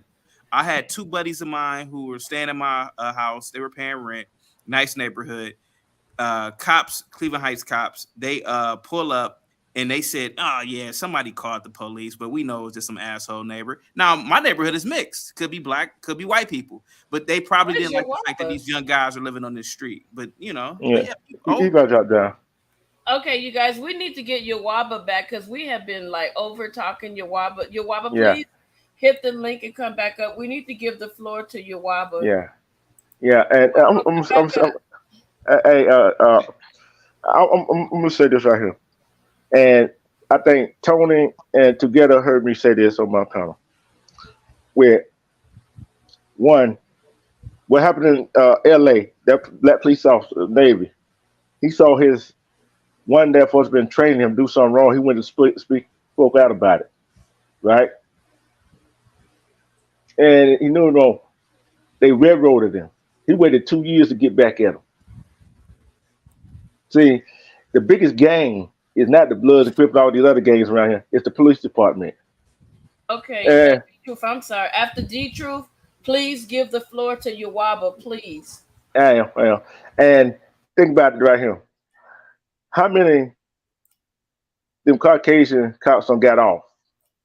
Whole bunch of them. I'm going to Minnesota. This black cop shoot this white woman for another country. And it was dark. He used the same excuse they use. Guess where he at right now? Sitting his butt in prison. See, I come from, like I said, I'm in the South. We seen Ku Klux Klan run around there with hoods on, burning crosses in the yards. And all this, remember all the hangings that were going around here? They said, oh, they was just suicide. No, they weren't suicide. And it's not just war with me. It's teaching our our story that they try to take away from us so we can learn from our past and move on to our future. You know what I'm saying? That's all it is. It ain't no excuse because you see it going on. Because that's still some sundown towns people can't even go to. You got to be out of there around this country. And we ain't talking about what they do over there in their country, the child labor laws over there, slavery is over there. We ain't talking about all of that. We talking about over here. What's going on over here? I've been all over the world. I've seen it all. What's going on over here? What's the problem. See, the problem is everybody want to lock the whole world into this country. You can't lock the whole world in this country. Guess what? This is not the greatest country, because if it was the greatest country, they would stop trying to downplay the story or the real story and tell the truth and give reparation back to the people that the land that they took. That's what they should do. Do you want to know the truth? But they're not going to do that. Doesn't mean they fault. They're wrong. Until they do that, this land will be no problem. Guess what? The water system, it sucks. Look up in Detroit what happened. Look at Mississippi what happened. The water rolled down there. And this supposed to be the greatest country.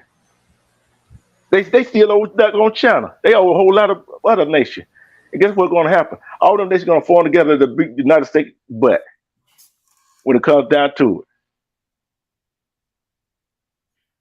That's what's going to wind up happening in the future. Go ahead, you Now let that brother talk. It's your Waba's turn, please. Okay, I got knocked off, so but I'm back. But what I was gonna say is this, right?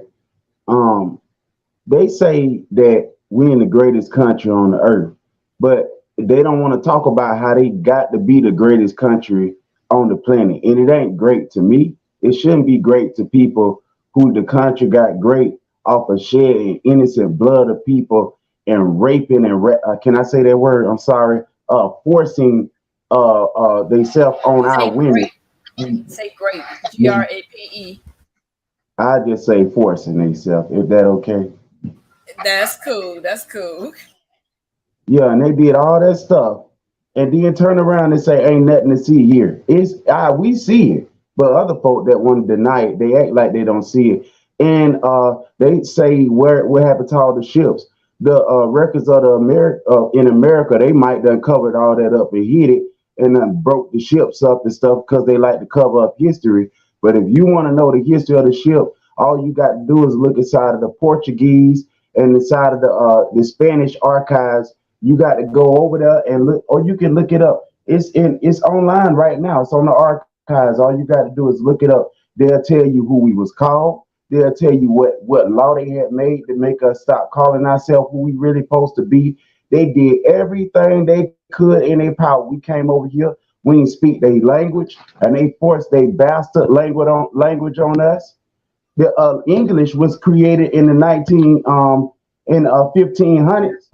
English, I think it was in the 1500s, right when slavery, before it really started to pick off. They gave us their bastard language that they done picked off of everybody else.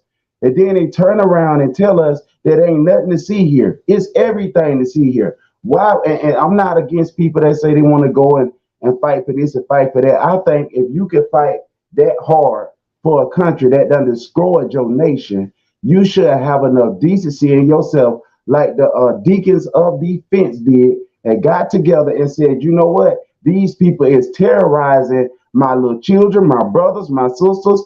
So that show you that we didn't see ourselves as separate people. The deacons of defense not too long ago all came together and band together and fought off all them people that was coming with them sheets on their head. They come and hurt innocent people.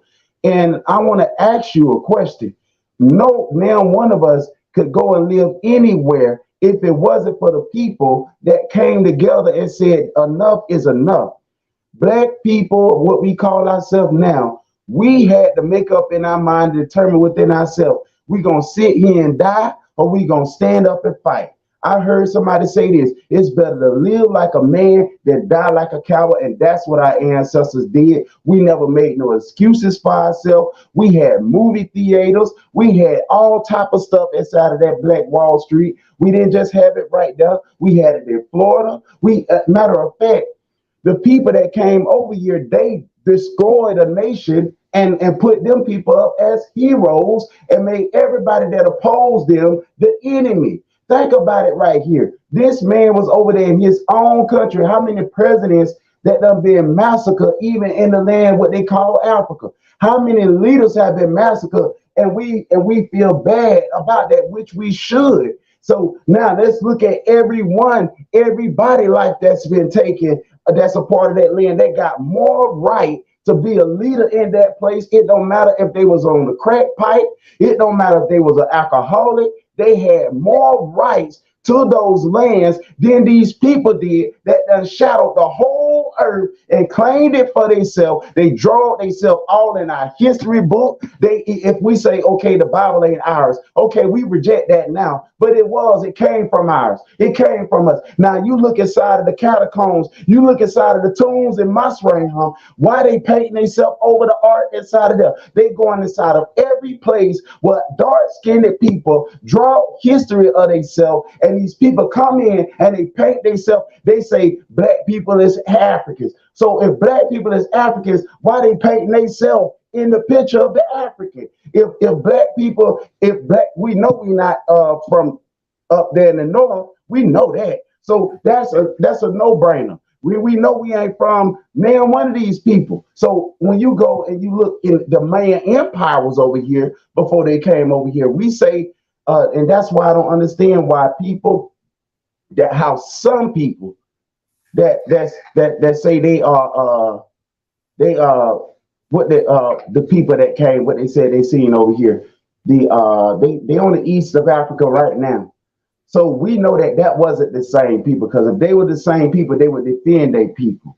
I'm not trying to impose new things. What we are doing is addressing the things that present that we don't need for people that has nothing to do with what's going on to be put in the middle of it. We address them when it's time to come to address them. But for right now, we're not talking about the people in Africa that's going through hell and high water. We're trying to address a situation that is going on right now. The Asians got a crime bill, and all these other people you mentioned. Joe Biden sending billions of dollars over there. He sent over $113 billion over there in totality to them. And what they told to black people, if you vote for me, I'm going to have your back. Yeah, he gave us his backside.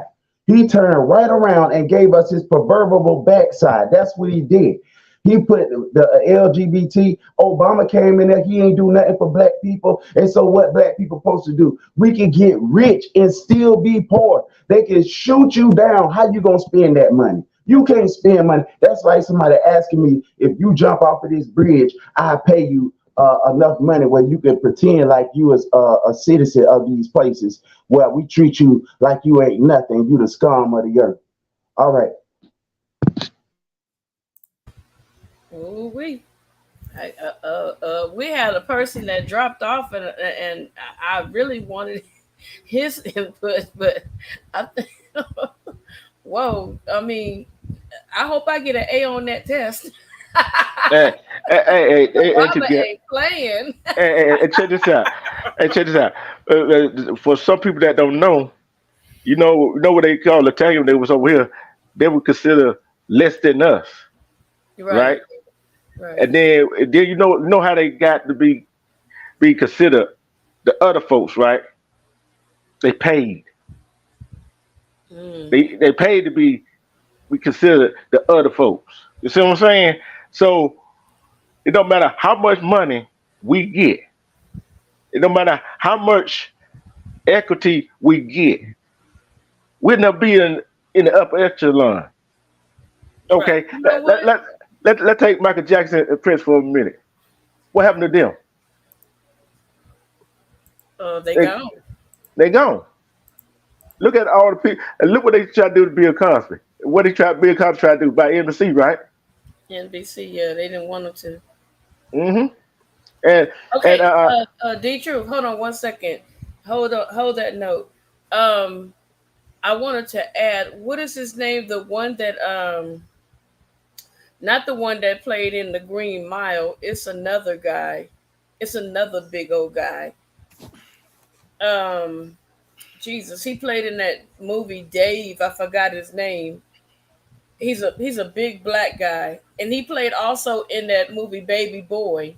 Ving The Rhames. one, V Rain. is he still alive? Is that the one that's Yeah. still alive? Okay, so he did a thing out here in California because he has a house out here in California. He was standing on his porch, and a bunch of LAPD cops pulled up on him and pulled out their guns on this man. And everybody in the world that looks at TV know who this guy is. They had already called him a burglar and a big old crook. Now they said that a neighbor called the police. No, no neighbor called because everybody in that neighborhood knew who he was. So I just want you to answer the question for me, chaotic. Why is it that when we are expressing these injustices that a lot of people are bringing forth, not only him, but they found, like in California, you have a place called Lancaster, Orange County, and a few other places. They have found several black men that were just walking lynched, and they said they climbed up the tree and hung themselves. And this was what, last year. So my question to you is, if prejudice and racism is not still alive today, then what do we call it? Chaotic. Well, to be honest with you, every story that you hear out of Hollywood, particularly by some actor, could possibly be false. When the Jesse Smollett case came out, Oh, it was a Juicy.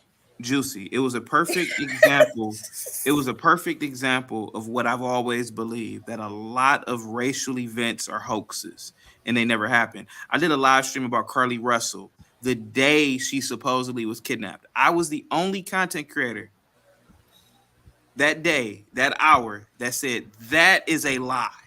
I And said people it too. and people were asking me, "Well, how do you know it's a lie?" I It said, didn't sound first of right. all, that big girl weighs over 160 pounds. Ain't nobody easily kidnapping that girl. And the fact that this whole thing with the baby walking on the shoulder, I didn't impossible. believe it. I didn't Impossible. believe it. Kids are very uncoordinated. No way in hell a baby's walking 100 yards without walking from the shoulder into the actual traffic. Now, here goes the thing, though. You ask me about racism in America. I don't believe that racism is prevalent. I don't believe that it is systemic. And I'm going to tell you why. If it was, black people like Ving Rhames would never live around white people in the get go. If it was, a lot of these black people would never live around these white communities if racism was that bad. You literally have black people who will move into white neighborhoods, move around whites.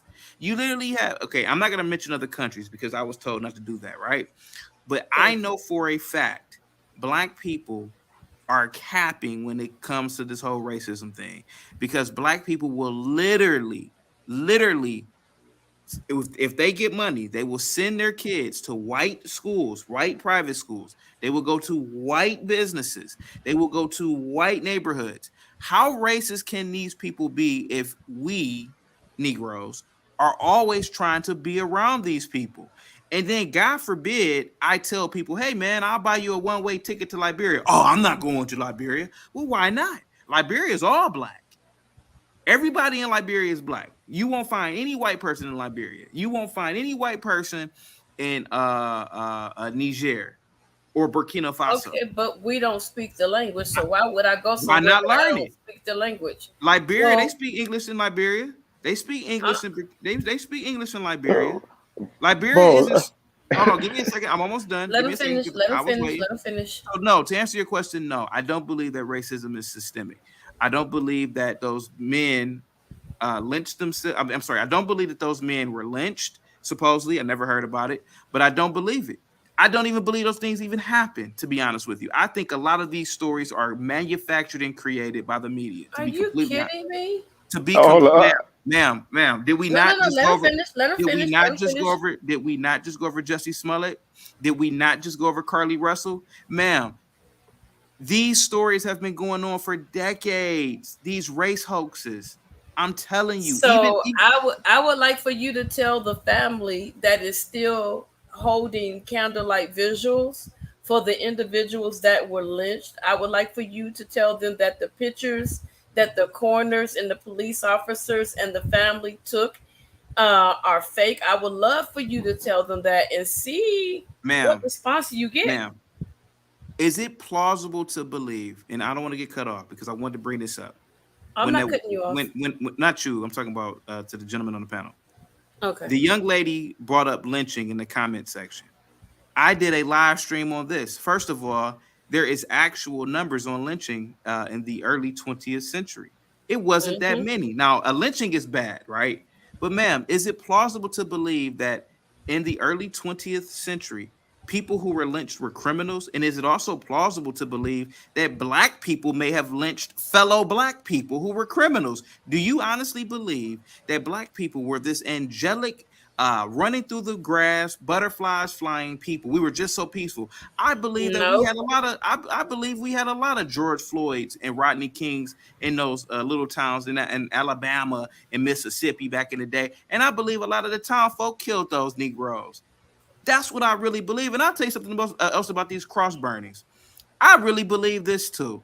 I believe that when black people move into these white neighborhoods, they are trying their best to stay away from blacks and get away from Negroes. And they will lie and say, hey, man, they burning crosses out here just so that they can instill fear in Negroes to not move out there and come to those white neighborhoods. Because what do black people do when we go to white neighborhoods? Look what those little Negro kids are doing just recently at that mall yesterday, tearing it up in a white neighborhood. And I think a lot of black people, when they move there, they say, hey, man, they burning crosses out here. Y'all better stay away, because they don't want their crazy Negro gang banging cousins to be out in those neighborhoods. And I really believe that. And I've always believed that, Okay. because that's So Oh, what I would do.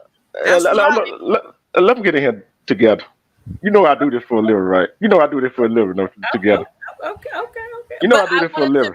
I wanted to be respectfully because he's being respectful. Okay, I am. I'm being respectful. Uh, So you saying brothers and sisters can't go move out of respected neighborhood, go move in another neighborhood, right? That's what you're saying. So you moving a black family moving to a, let's say, a predominantly white neighborhood. Okay, and you trying to say them folks won't be racist, whatever. How you know? You don't. So I'm gonna tell you a story. Me and my friends, we were walking down the street, not our own business. They ain't committing no crime. Cops stop us. I know the law. I ain't got to show you my ID because I ain't committing no crime. But they want to get rough with us. So I like, okay, they won't do what they do. I went on about my business. Cause why every time when some, I'm gonna give you this story right here. This you heard me tell this story, Tony, and together you heard me tell this story. These two kids, yeah, they did that little thing, broke into the little house, whatever. These two young men running. The cop get out, shoot his friend in the back. They put the penal murder on his friend. First came with 65, then 55, then 30 years. But guess what? This guy, he drunk driving, got all kinds of criminal records on his record. Drunk driving, drugs, whatever. Running for the police, kills his girlfriend.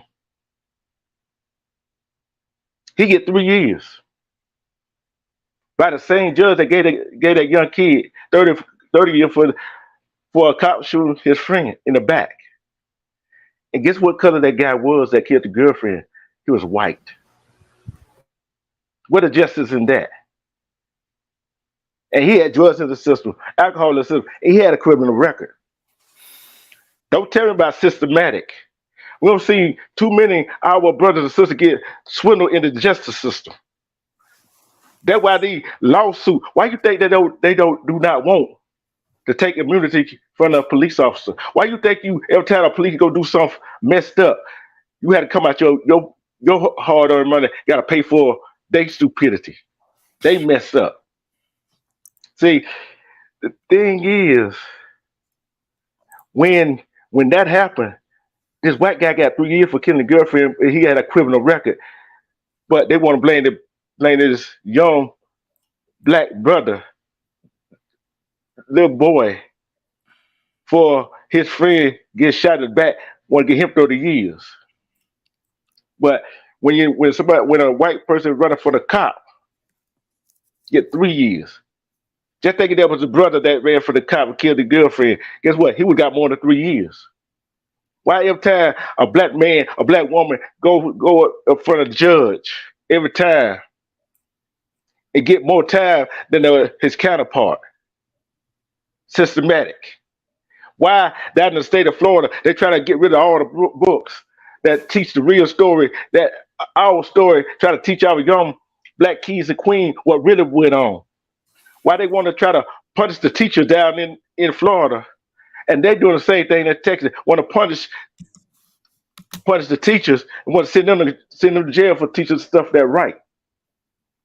Why why at this magnet school the teacher saw a counselor saw the teacher doing something wrong to this uh, uh how should I say it, this child that had a learning disability, and told him either you resign or you get fired. And that teacher was black. Why down in Hartford, Atlanta, Jackson Airport, these two black women, they being set up, being used, being a scapegoat for something somebody else done did. See, it's too much circumstances evidence to me to tell me they don't want us to succeed, but we got to succeed. Know why we got to succeed? Because it is lying like that. It going to happen. They ain't gonna be able to stop it. Right. See, Okay, see, Deidre, hold on one second. Hold on one second. There's another thing, and correct me if I'm wrong. There was a black nurse recently, and one of the Caucasian patients struck her. Natural reaction, the lady struck her back, and they fired the black nurse. But this Caucasian patient struck the lady in anger. Why? I don't know the ins and outs of it. But there are a lot of cases where there's injustices on black people. There are a lot of stories that we hear, and there are a lot of stories that we don't hear. There are a lot of experiences that people have had. And I can say also, you are correct about ignorance, but at the same time, think about it. There are more prejudiced cops, and there are black prejudiced cops as well. But you see a lot of stuff that takes place when it comes to, black people. The injustices, like the unfair jailing and all the things that happens when a versus a Caucasian person. This is not a black hatred speech, but if you really look at it, there are more black people that get injustice from the criminal system, the justice system, than there are Caucasian people. And it's like a lot of stuff, especially in California, you see a lot of like really crazy stuff that happens with, like um, recently there was this little girl, which is my husband's friend, his daughter. She was on her, what do you call those things? Those scooters. She was on her scooter just going up and down the street, minding her own business. The cop jumps out the car and slams this little black girl to the ground, hurt her really bad. Had no reason to stop her. They settled for millions of dollars, and come to find out that this cop has a history of targeting black people. Now, not the money, like the father said, the money is okay, but the trauma and the nightmares that my daughter continues to have, because he had no business pulling a gun out on an unarmed little girl on a scooter with her little beads in her hair, just scooting up and down the street. that fast. Not only that, you have a story where dad told his son to take out the garbage. The boy takes the garbage, throws it in the dumpster, heading back to the house, and his father's like, "What's taking so long?" The police has their guns drawn down on this boy, and the boy had nothing in his hand. So then they want to offer an apology. So it's so many different stories that you may not have heard of, and you probably still believe, well, that's made up. Van Rhymes did not make that story up. There were witnesses out there that was speaking on his behalf, and when they went and they investigated, they found out that the cop absolutely did that. So I'm not going to compare Ving Rhymes to Juicy Smollett or that girl that faked her kidnapping, because I couldn't believe that either. There's some things that's just pure D common sense to believe and not to believe. It's just that simple. You have to oh hell, y'all got chaotic. He's a troll. No, no. He's just speaking his mind. He's just speaking his mind. And I respect people that, even if I disagree, we can all agree to disagree respectfully. But Amen. I understand what D Truth is Amen. saying. I understand what Tony is saying. I understand what Yaba is saying, because you're speaking on something that you probably have not experienced yourself. And I'm not saying you didn't, but for you to be that strong in your speech against black people and calling us Negroes and calling black women mammies, that right there to me is a total disrespect. Because if you were to come into the hood and call a black woman a mammy, she probably slap you, because that was a word that white people used to address black people. We had no respect during those times of slavery. And as far as buck breaking, um, that's very true. Buck breaking was very much true. There are documentaries out there that speaks on buck breaking, and that buck breaking was to show black men, you're not going to overpower me, and I'm here to embarrass you, and cut your manhood and whoever you are down and make you less than me. So those things were used as a form of destroying the black man's pride. That all those things, any kind of tactic, they used to tear the men apart, like put donkeys and horses and then hit the animals and rip the men apart. And so the black women got scared, started shushing their sons, and that's when the roles changed with the respect factor. But some women like myself, I still see my husband as head of house. I don't disrespect him. If he says something, I'm gonna deal with it, not in the front of company, but I'm gonna deal with it later. So, chaotic, you have your rights to your opinion. Tony, D Truth, Yaba, all of us, we all do. But Can I Miss ask you Queen, if something you real want to quick? come up here, you're more than welcome, because she might light you up. Can I ask you something real quick? Yes, sir. Okay. Are you aware that South Africa, Kenya, Malawi, Zambia, Gambia, Tanzania, Burundi, Mozambique, Swaziland, Namibia, Liberia, Cameroon, Rwanda, Ghana, Nigeria, Uganda, Botswana, Zimbabwe, Sierra Leone. Do you realize that these countries they speak English in those countries as well? Yeah, but that don't mean Okay. I gotta go either. Okay, so you would so let me so let me get this straight. Let me get this straight. You would rather sit here and talk about all of this I guess racism that supposedly has happened, injustice that happens, police brutality that happens, instead of going to nation states that are just solely black, where you may not Well, have to black go people through. criminalize each other over there too. It Yeah, ain't but no better over there. so you would rather. So let me get this straight. You would rather be buck broken, oppressed, police brutality in America by white people than going to a nation where everybody looks like you and you don't have to worry about going down the street and white people are pulling you over because you're black, right? But didn't you just say That's your something logic. about Rwanda and all of them was over there slaughtering their people? Why Oh would I well, want to go somewhere? yeah. I Uh mean, huh. me Okay. personally, me. Okay. Oh But well, didn't you let me just finish. say that? Yeah, let me I'm finish. not going Let me finish. somewhere. I'm not Let me look. finish. I'm not going somewhere where And I plus, can't plus be they But let me plus they loved. finish. don't like us. They don't like us Let me because they finish. don't Wait, wait, consider us real wait. African. Let me finish. Let me finish real quick because I was patiently waiting.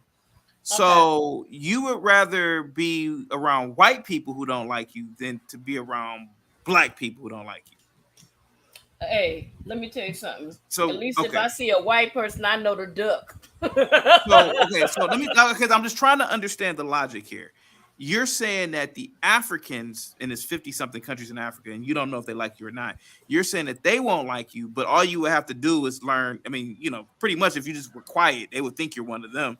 You mean to tell me that you would rather have the white man not like you than go to Africa and have the black man not like Hell yeah. you?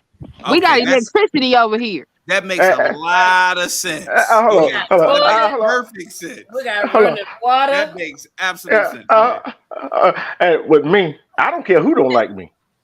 I Right. really That give a damn who part. don't like me. Cause look here, what I always say, if I love and respect myself, I just spell bullshit coming on. I mean, say the BS come a mile away.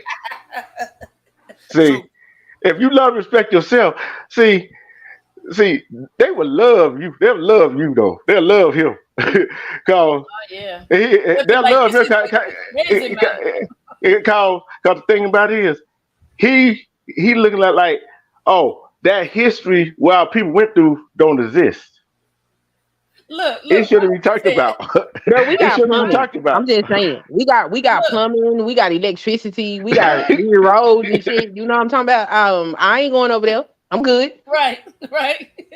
but I thought you guys were oppressed here, though. I'm confused. Oppression and poverty is not the same thing. So you're not impoverished in America, Some people are, but but we you're don't not, have right? rolling electricity in America. That's not a Okay, thing. okay. I'm just Uh, confused here because but We hold on, we like have me. we I'm have confused too. actual plumbing in America. We ain't got to Okay, Uh, worry about one day we go to the sink and the water might come on, okay. not come on unless you didn't pay your water bill. Now they might go to the sink and they water might not come on there and they got to go walk to the river. And nah, I'm good. So you are saying America has better infrastructure, correct? Yes. Okay, I'm just making sure. I'm just making sure. I'm trying to meet you uh, guys halfway. Okay, I'm just making but sure. yeah, but So the America problem, does have better infrastructure. Okay, Hey, okay. not chaotic. really, not really, not Hey, really. hey, No, chaotic. We got to go with the commodities, man. We need the Right. commodities. Well, commodities are like orange juice and coffee. You mean like infrastructure? You mean you want the infrastructure? Okay, I Oh, get it. so plumbing and toilet ain't no commodity, huh? Try not No, having one. that's Try more not like having one. infrastructure. Commodities are like fruits, vegetables, oils, precious like earth materials. Yeah, that's like commodities. Bro, whatever oh, you want to call it, we got it over here. We was born with it. I ain't going to You give it up just mean you but mean not this what I'm commodities? trying You to. mean I know what you mean. Not commodities. It's Jesus Christ. I can't think of the word. Oh my God. Well, whatever it is, we ain't Yeah. leaving Go it to ahead. go to no bush meat. But this is a question. Like, this thing I got. So you said it ain't no racism over there. They racist against Now, everybody. hold Well, on, hold on. it's It's racism it's all over the world. but you would rather have the white man be racist towards you. We race against our own kind. who No matter where cares? we Who go. being racist? Why it matter? That's what I'm saying. So Look you at like love I living. Okay, so let me get this straight. So you look. love I living. look. So you love living I, in Let them America talk. then. Let them talk. Let them talk. Let them talk. So Go I just ahead. want to question. So you love living in America, right? this ain't America. This is my country. Okay, so This you love yeah. living Hold on. here. Hear me out. Hear me out.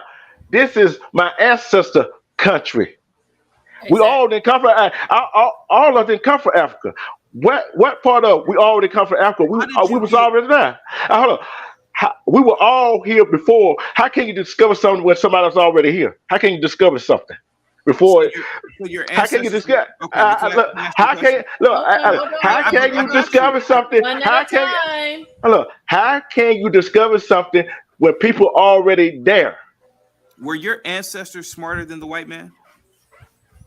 Look, I'm gonna ask you this. I'm gonna ask that question. Look, you see what you're talking. You see what you're talking on. You see what you're using. See the lights. Just See the listening. street light. You see the hair cone. All the stuff that we using. You see the car you be driving, the gear shift, all that stuff, the heart transplant, the blood transfusion, all that stuff.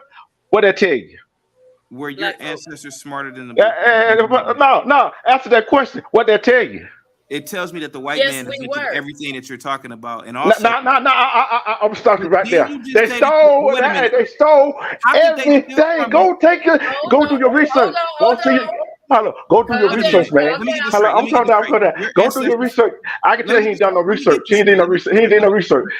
Let me get this What school? straight. What Calm school did you go to? down. What school did you go? Calm What school down. did you go Calm to? What down. school did you go to? What school did you go to?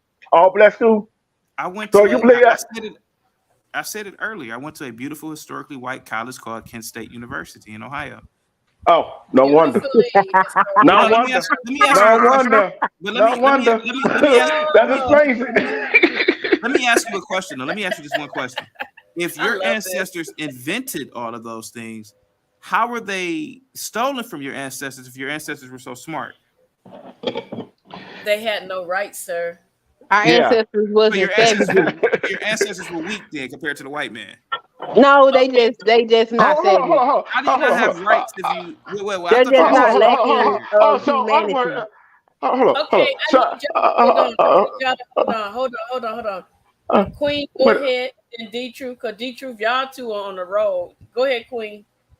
I say our ancestors just weren't brute savages and they weren't lacking of humanity like the Europeans were. yeah. Hey, and think about it. So, other words, you said your ancestors not from over here. So your ancestors don't were in America, right? That's what you trying to tell us. You keep saying our ancestors. You talking about everybody else on the planet but No, I'm yourself. talking about Africans as a whole.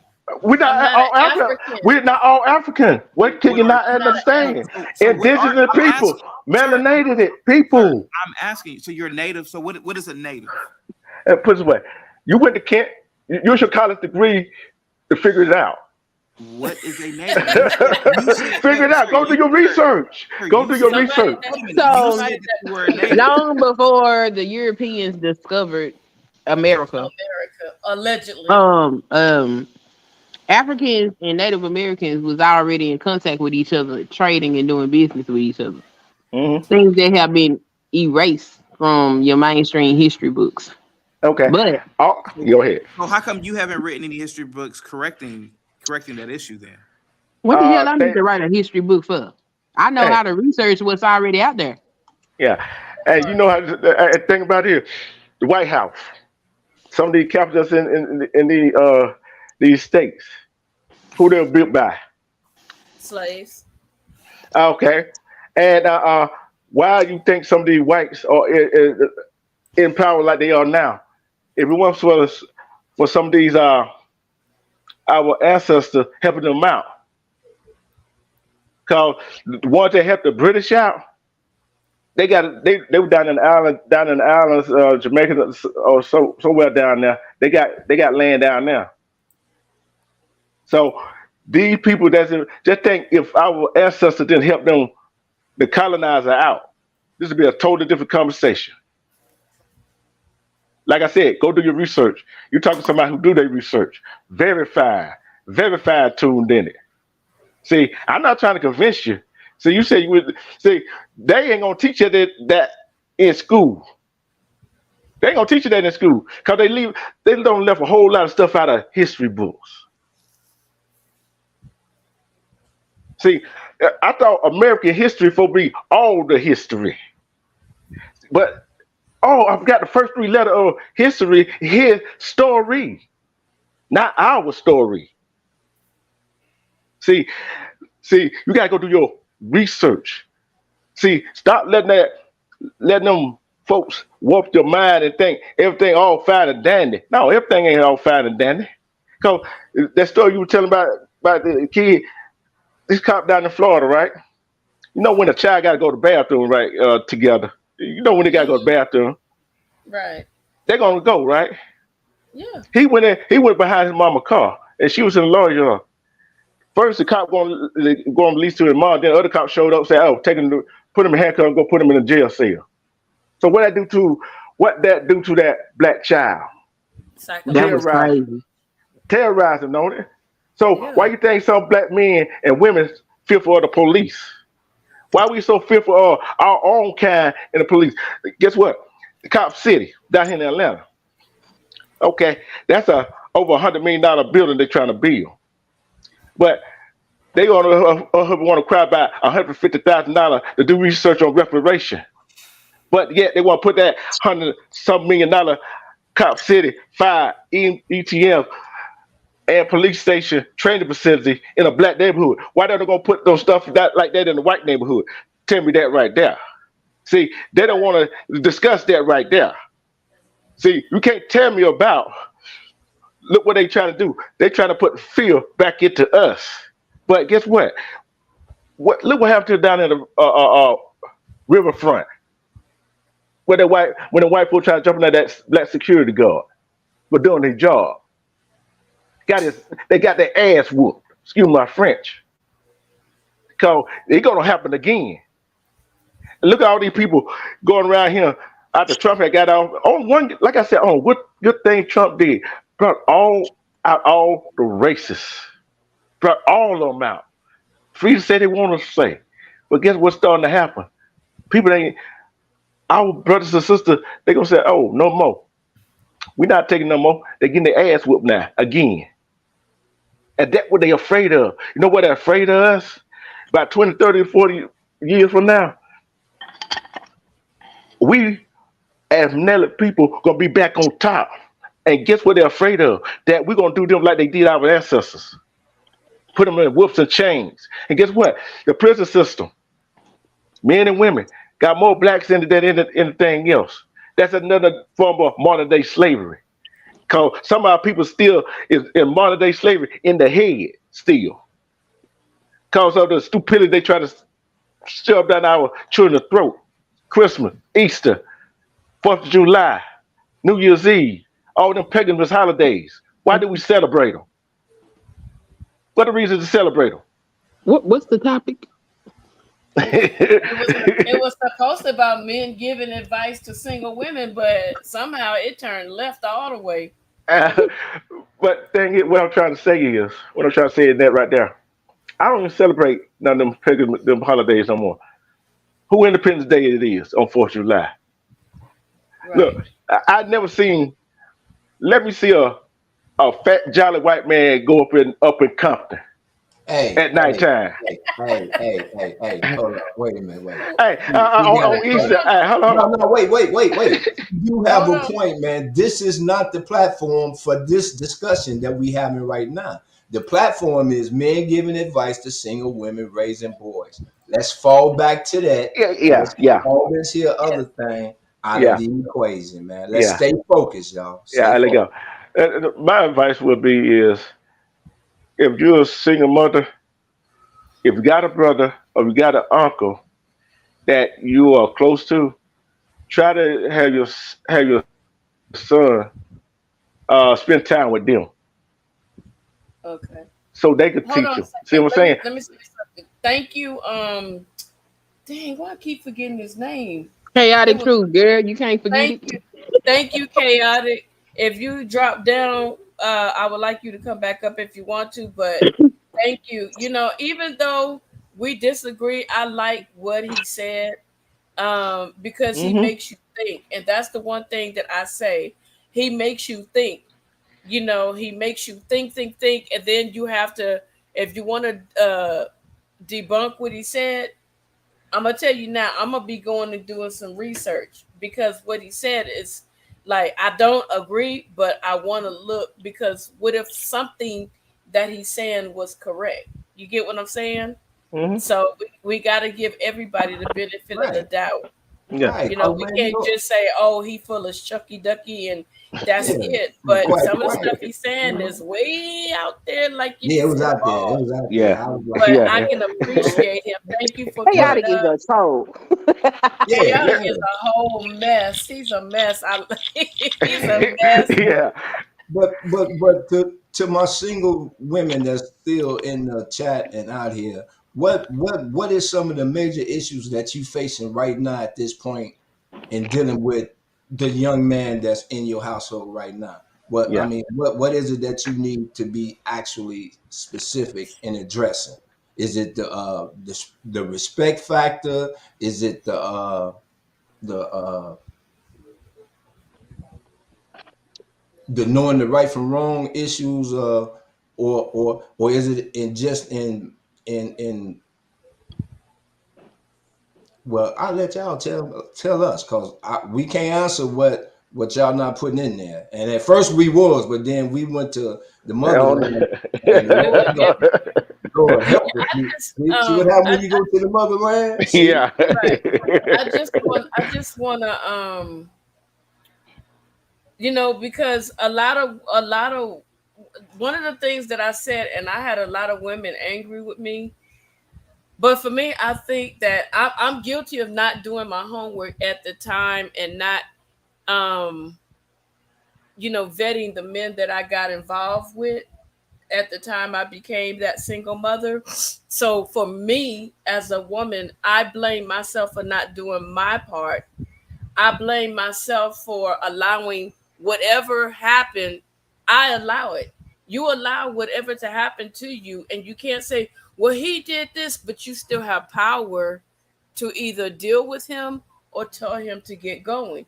But at the same time, leave that relationship open and say for the son to venture back and say, well, daddy, daddy, daddy, daddy. Don't, like I told the gentleman here, I never talk trash about my kid's father because that was not my place. So you have to, as a single mother, whatever your issue is, unless he was bebopping you upside your head, you know what I'm saying? If he's one of those domestic abusers, then that's the time I say you need to get uncles and older male siblings involved. Single mother, just me and my daughter, and I don't have any man in my house. The only man who is going to be in my house is my husband or my Lord. I understand it, but we're talking about the boy factor, like single women raising young men, and I appreciate that answer. But they don't Uh, need to raise them. They need to get them boys to their daddy. okay, now you got it. But the thing about it is, it's like What this. if daddy don't want them? That's not See, that he don't get a choice. He's a father. You drop that boy off to his daddy. but you Unless know, unless he doing something that's like gonna get the child killed or something, then don't do that. But if he ain't gonna get them killed, whether he want to or not, here is your child. He needs a male influence. No matter what you think about his life, that boy's gonna learn some instrumental things from his daddy. I don't know why Right. these women be wanting to hold on to these boys. My son, 13 years old. That boy ain't studying nothing I'm talking about at but all. The only my, reason why he does what I asked him to do is out of respect and probably out of fear if he disrespect me, his daddy gonna put foot off in his ass. But I can tell I seen the switch in him, and when it switched, it was on time because he had just turned 13, but his daddy wasn't here, and I got nervous. I was like, wait a minute, what if he decide he gonna get out of pocket? No, he didn't decide to get out of pocket. He did everything I asked him to do out of respect. But if me and his dad went together, he wouldn't be in the house with me. Oh, You got yeah, balls. You need to go where the balls is. but I understand what she just said, but at the same time, there's some I ain't even gonna call them men. There's some guys that it's easy to lay down with a woman and have a child. Let's say a son, but you go drop them off at that dad house. That guy is not ready to be ready for that responsibility. Who cares? Just And because he then, ain't ready don't mean nothing. There's plenty of women that weren't ready to be mothers, but hey, you got to but do what you got to hear me do. out, hear me out, hear me out, hear me out, hear me out.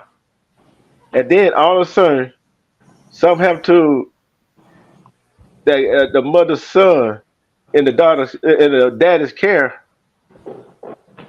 Then the first thing the mother they're gonna say, I knew I shouldn't have left my son with you.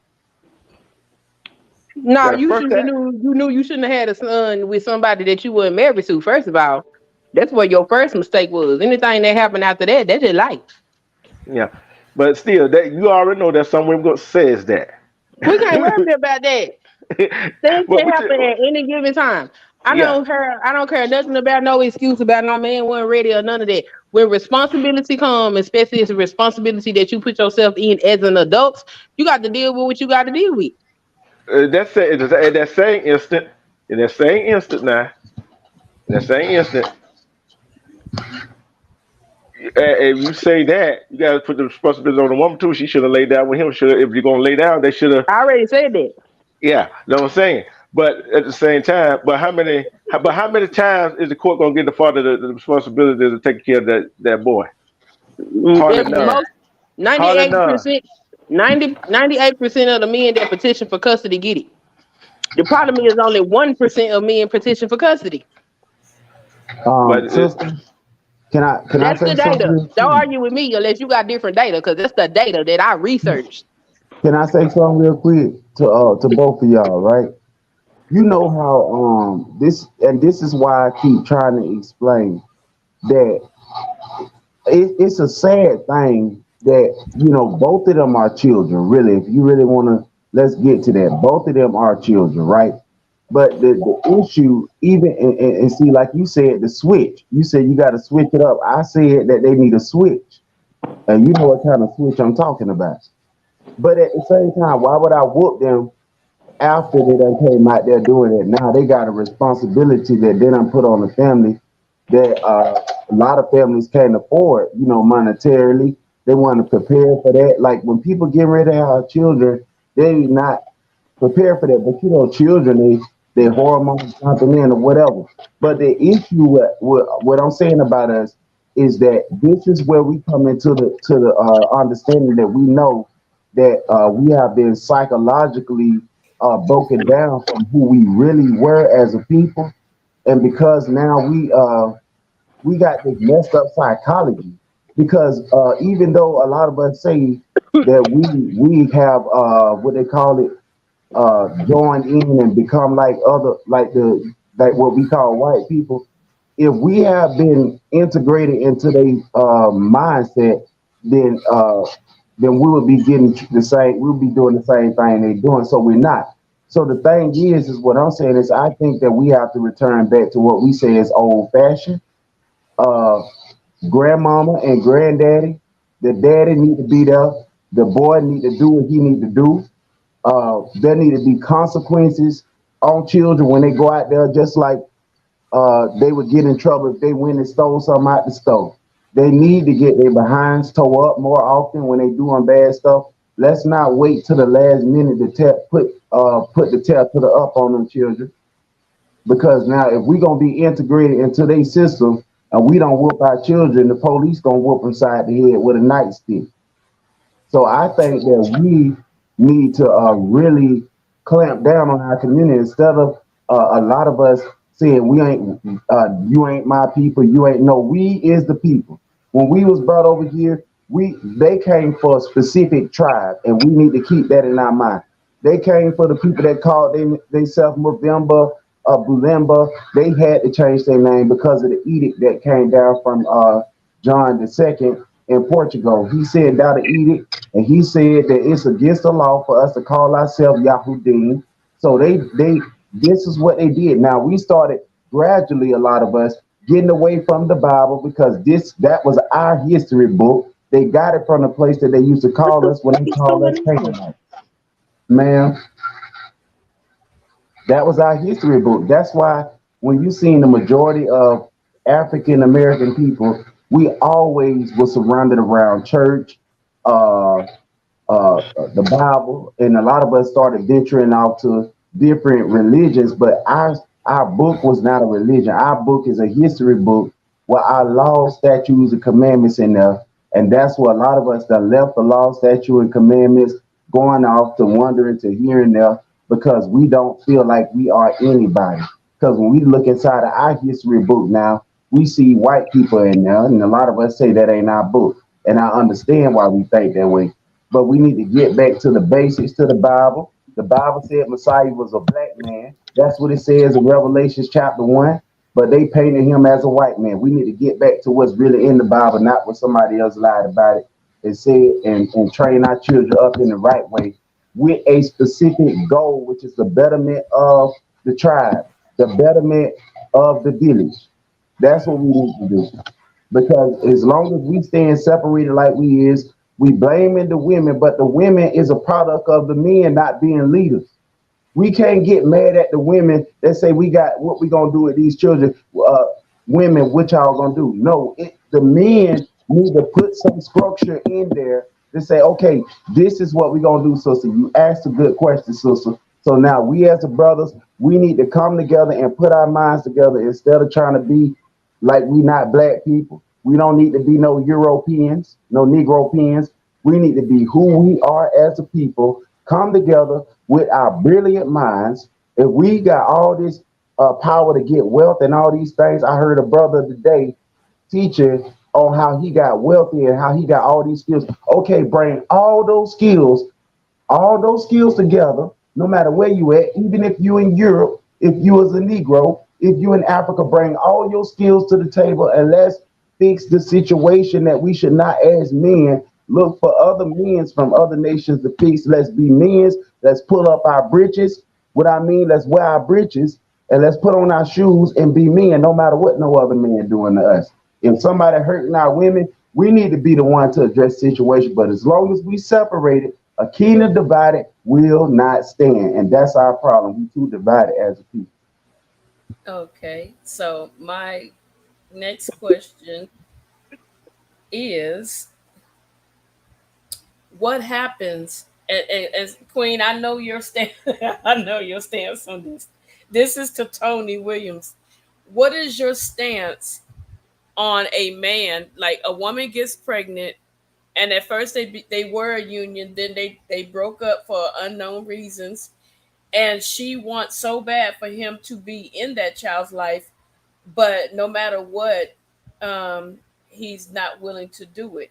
Queen says drop him off, but if you don't have a location to drop him off, then what? You take him to your grandma's house. So Girl, so I ain't so taking my kid no grandma house. so Hey, eventually, grandma gonna find that daddy and make him get his son. I'm trying to tell you, where there's a will, there's a way. Okay, go ahead. Go ahead, so Tony. so you being a mother, a parent, Uh-huh. you Mm-hmm. you feel that it's of great importance for you to drop and leave that baby off on the doorstep, not knowing if that man there or not, but with the hopes that What you talking about? maybe that That don't that even make maybe no sense. grandmama or somebody will get whim of it and come and get the baby. I didn't say nothing like that. I didn't No, no, say not knowing nothing about no man there or not. Hold Like, on, why would hold you on, push hold your on, hold child at an on, empty I'm house? just I'm just trying to hold picture on. that scenario. See, now Don't you pitch sound me like, no weird scenario. Ain't nobody gonna drop their child off not knowing that somebody is there to get them. That's irresponsible. That's neglect. You go to jail for that. Come on. but you didn't even specify that. You said I I'm gonna shouldn't go. have to specify that. I'm talking to adults with common sense, right?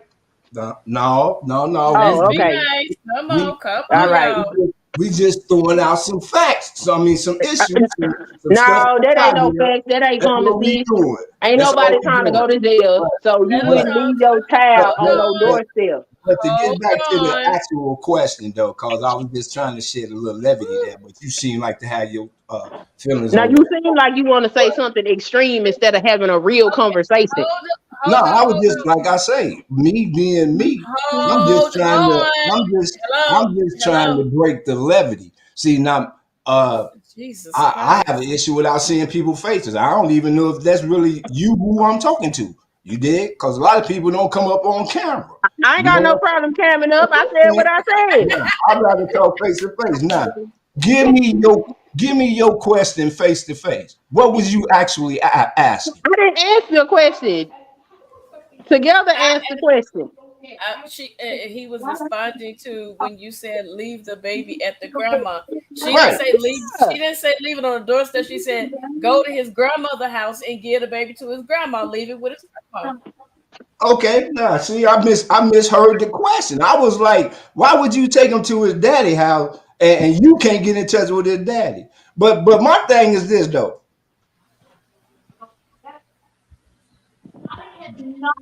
If the man is showing that he don't want to be with that child, period, period. Why look for anybody to take care of what's yours anyway? Be it if he's spending time with the kid or not. You know what I'm saying? See, like I say, I was raised in a household of women. I was brought up with a whole new different standards on how to interact with women. So for it wasn't no men in my household other than the ones who I saw my mama or my grandmama or my sisters them dating.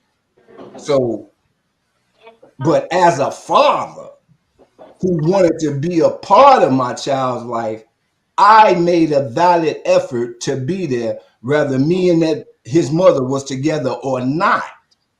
It's all on the male, on the individual. See, anybody can be a sperm donor, but then you got to look at yourself. Damn, I laid down with this sperm donor.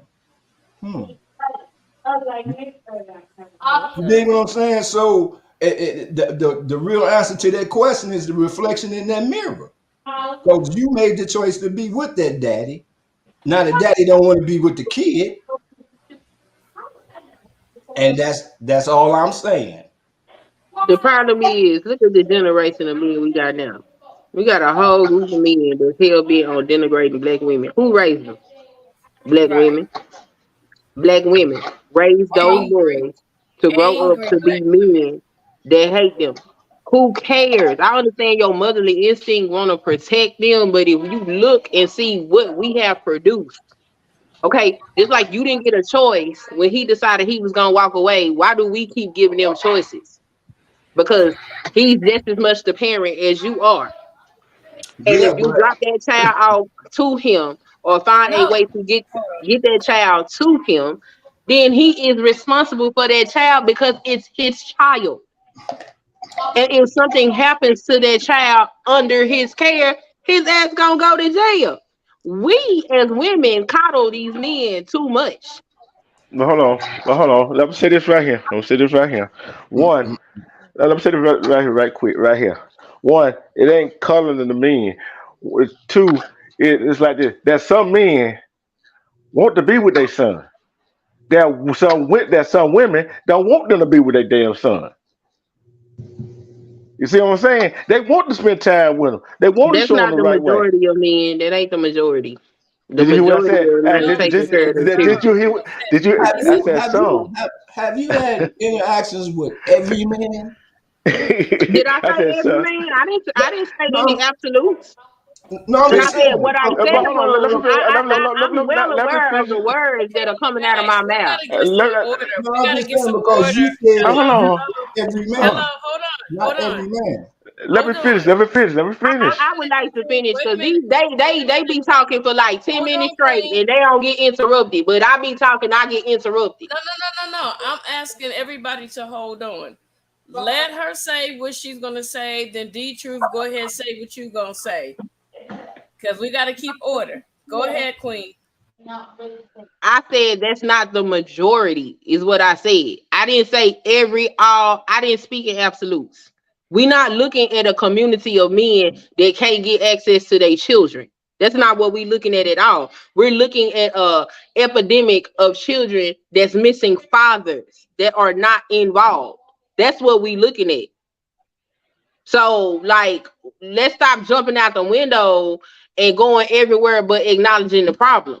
Because the problem is not, oh, these women is denying these men their children. That is not the problem. That is not the bulk of our issue. Y'all want to have a conversation, have an honest conversation. Let's actually address the problem. And what I'm saying to the women is stop coddling these men. Who cares what he don't want to do? When you had to get up and feed that baby every 2 hours, did you have a choice or did you have to get your ass up and feed that baby? You had no choice. You done what you supposed to do. Now it's his turn to take the reins and teach that young boy how to walk into manhood. Whether he know how to do it himself or not, they can learn together. But he gonna get a better instruction from a male than he gonna get from his mother. Because we can look and see as a whole what we produce doing it by ourselves. How long well he don't want to, so no, hell no, he don't want to with tough city for him. He going to. If you can find him. If you have the ability to find him, then his son need to be with him. But you can't make no man be a daddy even if he got a kid. Bottom But line. hold on, If let me say he that. if that child made it into his custody, it don't matter. That's But his child at that uh, point. hold on. Let me say this right. It doesn't matter. Why? See, one, a child, a boy, don't really necessarily need a father. He just need a father figure. I don't care if it's an uncle, granddaddy, a coach, or somebody to mentor him, to teach him how to be a real man. Cause why you want to see your child and put him with a guy that you lay down with that don't know how to be a man? You lie Yeah, down with yeah, but hold on, let me finish. I heard you out. Hear me out. Cause if he knew how to be a man, you would have to go take that your son over there to him that to don't make him be a matter. man. Yeah, it does. Yeah, it No, does. it Yeah, it don't. does. You got Yeah, to it have does. him. Because, You got to have him. You like have the like I said, let me finish. Let me finish. Like I said before. Like I said before. Cause if if a woman says her son and force that child on that man, he go do something, and that child go do something. They both wind in trouble. There's some women out there gonna say, "Hey, I shouldn't have sent my son over there with him." Tell me I'm wrong. Tell me I'm wrong. Cause I grew up in a single parent household, just my mother. But guess what? I had uncle, older cousin, coaches around me, men around me to show me how to be a man. So, cause, cause a man lay out there don't mean he can be a father or a dad. He don't necessarily have to go to his dad's house. If you got an older brother, you got an uncle or a granddaddy, they can sit down and teach him how to be a man. Cause if that, like I said, if that guy that woman laid down with was a real man, he wouldn't be. You wouldn't have to go take your son over there to him to make him take care of his son. That's all I was saying. You can't make no man be no father if he don't want to. If he don't want to. Bottom line, even if the kid is dead, you cannot make a man take care and do nothing. It's on all on him. And I hate it's that way, but it's just that way. You know what I'm 'Cause saying? I'm using me for example again. My my so-called father, right? He wanted DNA test, blood test, all that stuff. Okay, go down there, and he tried to disown me, right? Go down there, just say, "Oh, you look just like your daddy." Everybody say, "You look just like your daddy." I'm like, and I said, "Cause I had uncle, cousin, all them other men around me that showed me how to be a real man." You feel what I'm saying? Cause if a guy lays down a woman, doesn't mean that he's a real man. He ain't gonna be a father. Shoot, a bum on the street. Look here, a bum on the street can show a boy how to be a man better than that so-called guy you lay down with. Amen. And the thing about what is being a real man? See, nowadays a real man is what? Nothing. Cause look at the household. What Look at happened? how What she do? she dropped down for some reason. But a real man. See, I'm gonna put it like this right here. How many of today's women, if a real man came to them, would they recognize a real man? How many? Not many, would they? But as say a woman get with a real man, how many real women, a woman will follow a real, let a real man lead?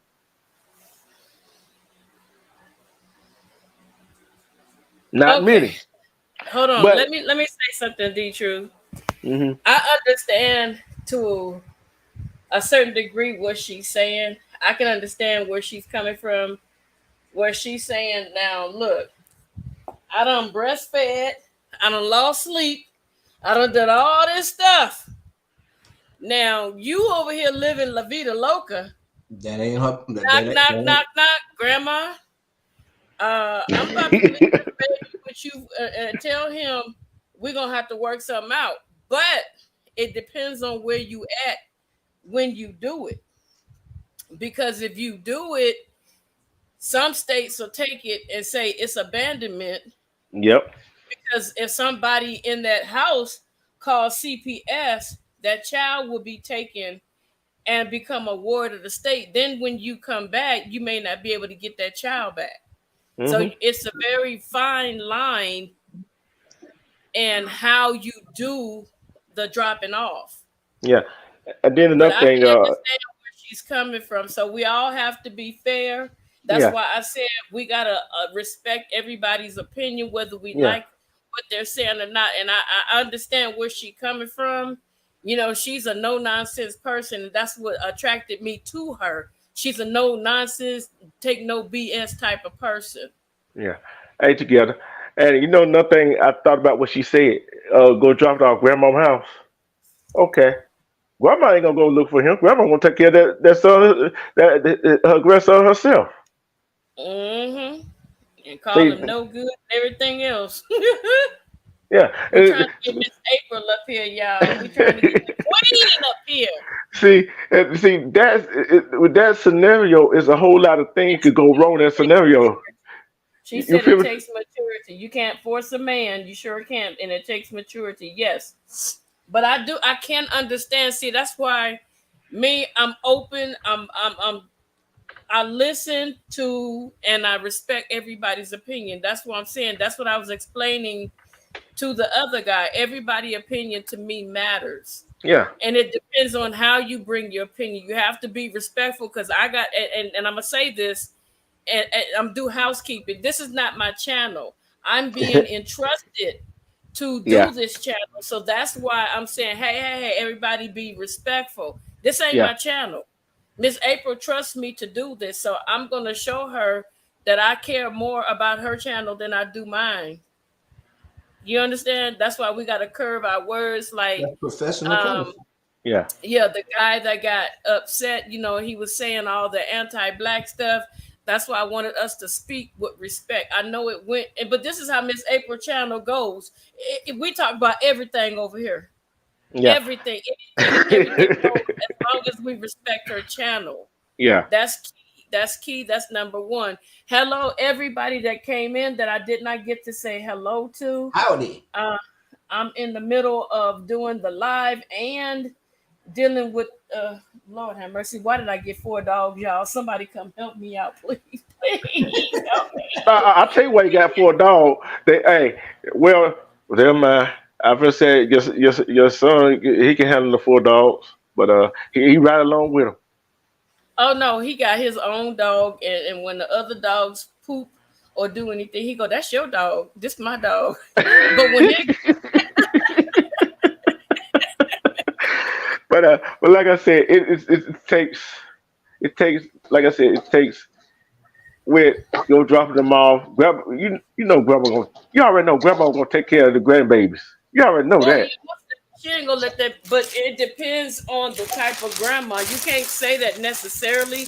You Yeah. got some grandmothers like, I live my life. I ain't about to take in no goddamn kids. Mhm. Guess what? They Mhm. AWS going into foster care or something.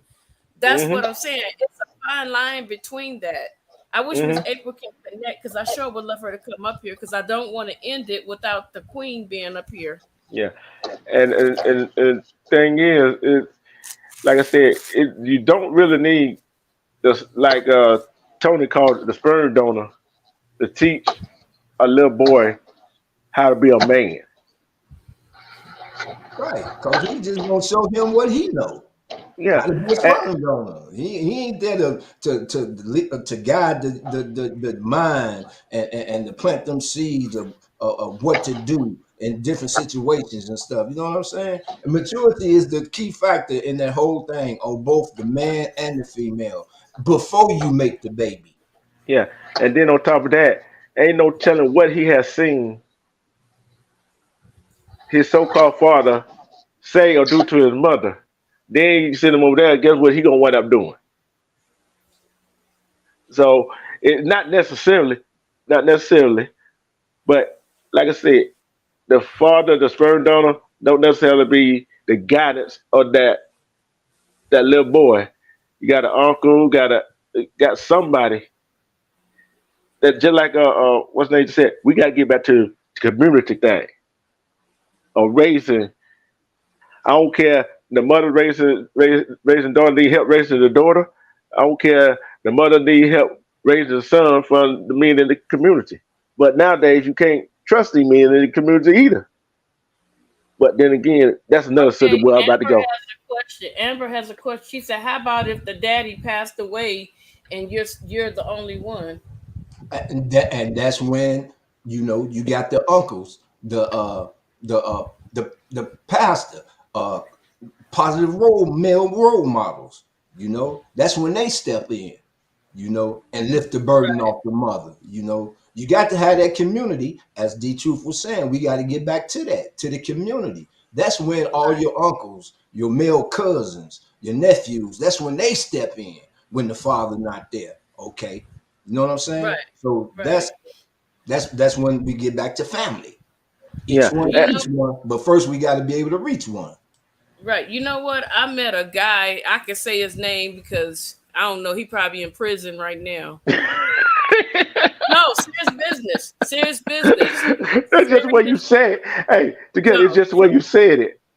no, but it's real facts. This I dude know. out here in California, he made 20 babies with 20 different girls. And the government, because they all went on government assistance, they told him, if you have one more baby, we're gonna lock you up. He went to a whole nother state and fathered 10 more kids. Then he brought his skinny butt back and fathered 10 more kids and then took off somewhere because California is now looking to imprison him because he has like 30 something kids on welfare out here in California. But I don't know how the other kids are right now. But at that time, they were new. And I was like, oh my God, this is so Wait a minute. ridiculous. Wait a And minute why here. would these girls keep? And I asked the one girl that I met, I said, why would you lay down and have intercourse with him knowing that he had all these kids and he's not taking care of them? Because he said he loved me. I'm like, girl, please, I can tell you I love you. Does that mean I'm going to take care of you? Hey, Queen is in the house. Hey, Hey, hey, Queen is in the house. hey, together. Hey. Hey, together. You know why? You know why when a woman, some female does that, it because no father figures in the house. No I don't male. know what her story was. I couldn't tell you what her story was. I just met her and I'm looking at him. I'm like, why do you keep making all these babies that you're not going to I don't believe that. No, for real, Angel, I I promise know. you, I am not kidding. He sat up here and he just makes he's not cute either. And I guess the girls got low self-esteem or something, I but I told you, could not daddy believe it. issues. I'm sitting there like, why would you lay down with him and make a baby? I couldn't understand it. I to this day I couldn't understand it. Like, And like he I had man, it's unbelievable. together. Like I said, a dad is very important for a little boy. A dad is very important for a little girl. Cause think about, I'm like the man. Yeah, you might have some that stray away, but when a dad is around, that's a dad that's a real man.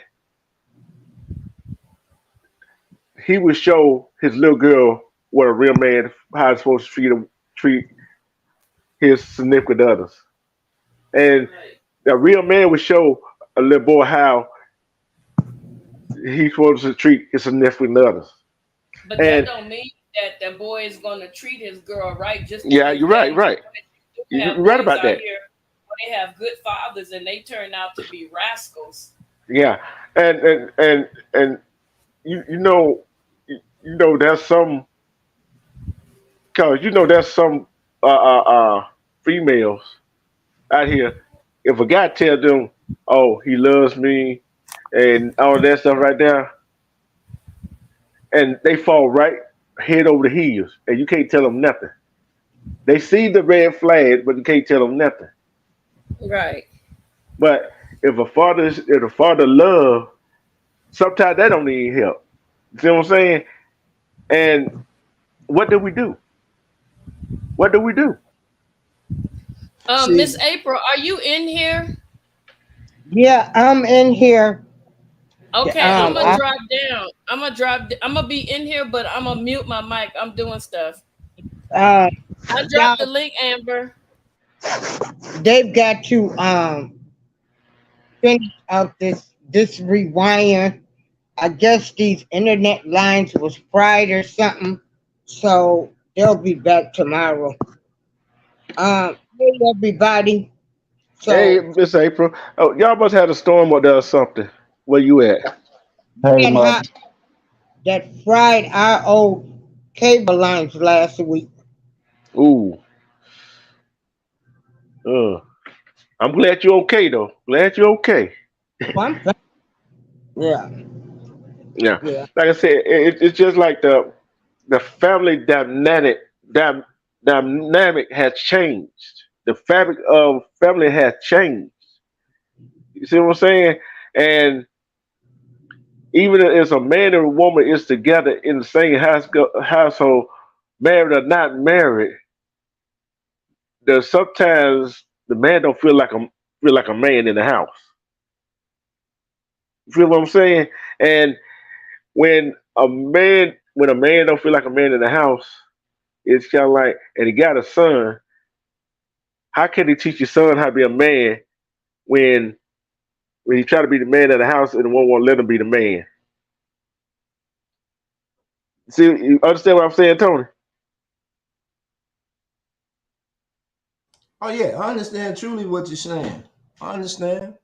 Because it's kind of hard, and then the little boy look at him like, Dad, why you let her do? Why mom just said that right? Did this right here, whatever, whatever. And he got to explain. Well, really don't have to explain nothing to the child because he should be in no adult business for one. But you cannot teach a man to how to be a. You can't teach a man how to be a man if he's not already been taught to be a man. And I see today's. I see the young boys, young girl pushing baby strollers. They ain't even they ain't even out of their 20s. They ain't even out of their over 20, 21, 22, 20. They ain't even over 25 yet. And I see them got kids, and I see some guy cussing around their son, around women. Why they got their son with them? See, is that what we want our generation of men to be? You also see the men taking their sons around in to visit their other women too. Yep, that too. So what? So see, I don't. Is that teacher? That's what dropping the child off at the father's house or the sperm donor house, like Tony said, you go awry because he ain't got nobody else to keep him. But like I said, a father is not a father, is not a dad because he laid down with you. You always got somebody, a son of men around somewhere to teach your son how to be a real man. You teach him how to be a real man, how to grow up to be a real man. That's all you can do. That's all the men can do. Teach them how to be one. But you just got one of them low down dirty and men that walk around that ain't doing nothing, ain't got nothing going for itself, don't have no job. Do you want to see your son over there too?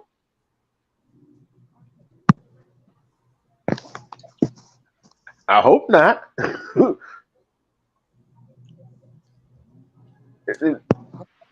Hold on, Am, because this my internet it's not invite guests. And see, a lot of these single women, they got their views and idea of love twisted. You know, they get it mistaken with lust. You Yeah. know, they get it mistaken with lust, and them two interact so close together to where one will blind you from the other. You know what I'm saying? See, a lot of people fall in lust. They don't fall in love because love is never intended to hurt anyone. There you go. You know what I'm Hey, saying? yeah, and you know there's three thin lines, right? That is thin line between lust, love, and hate. Look, you can fall in lust, and it can turn to love, but then all of a sudden it turns into hate, right? Hate is a very powerful word. Love is a very powerful word that some people just throw around just to throw around. Yeah, because people don't know. Love is a verb. It's action. It's about action, man. You got to show. Love is to be shown. Show Hmm. me love. You know what I'm saying? Hmm. Show me you love me. Hmm. You know how you do that? You show me how you love me by doing things to not to hurt me, Yeah. to do things to elevate me, to to to uplift me, to motivate Yep. me. You know what I'm Yep. saying? That Yeah. that's what it's about. And that's why I say a lot of young sisters get lust twisted with love, and it's two different things. Yeah. And when a young child, a young little boy, see see his father, how he treats his mother, showing her all respect, cooking, cleaning, helping all doing all that stuff around the house, right? And help with this, help with that, help with homework. Go out there and cut grass, go and do this, go and do that. He gonna have the tools to go out there and do it right. But guess what? He might see some other influences. See, that were the outside influence. Just like Miss April said, taking them over other women, taking your son over women houses, not spending that much time with dropping him off at mama house, telling your mama, "Oh, I'll be back." Probably gone for 2 days, then come back and get him. That's why I say some of these men, some of these so-called men don't need to be no sperm donor because they don't know how to take care of their child. What real man walk around these streets with their pants sagging, showing their boxers to God know who? I see little boys with their daddy with their pants sagging. What are you teaching them? What are you teaching them? I see some instead of teaching these little boys about what's really going on, how to be a real man. Hear that the little boy 1 2 years old don't know his ABC 1 2 3s, but know whole live to a rap song. What you teaching your son?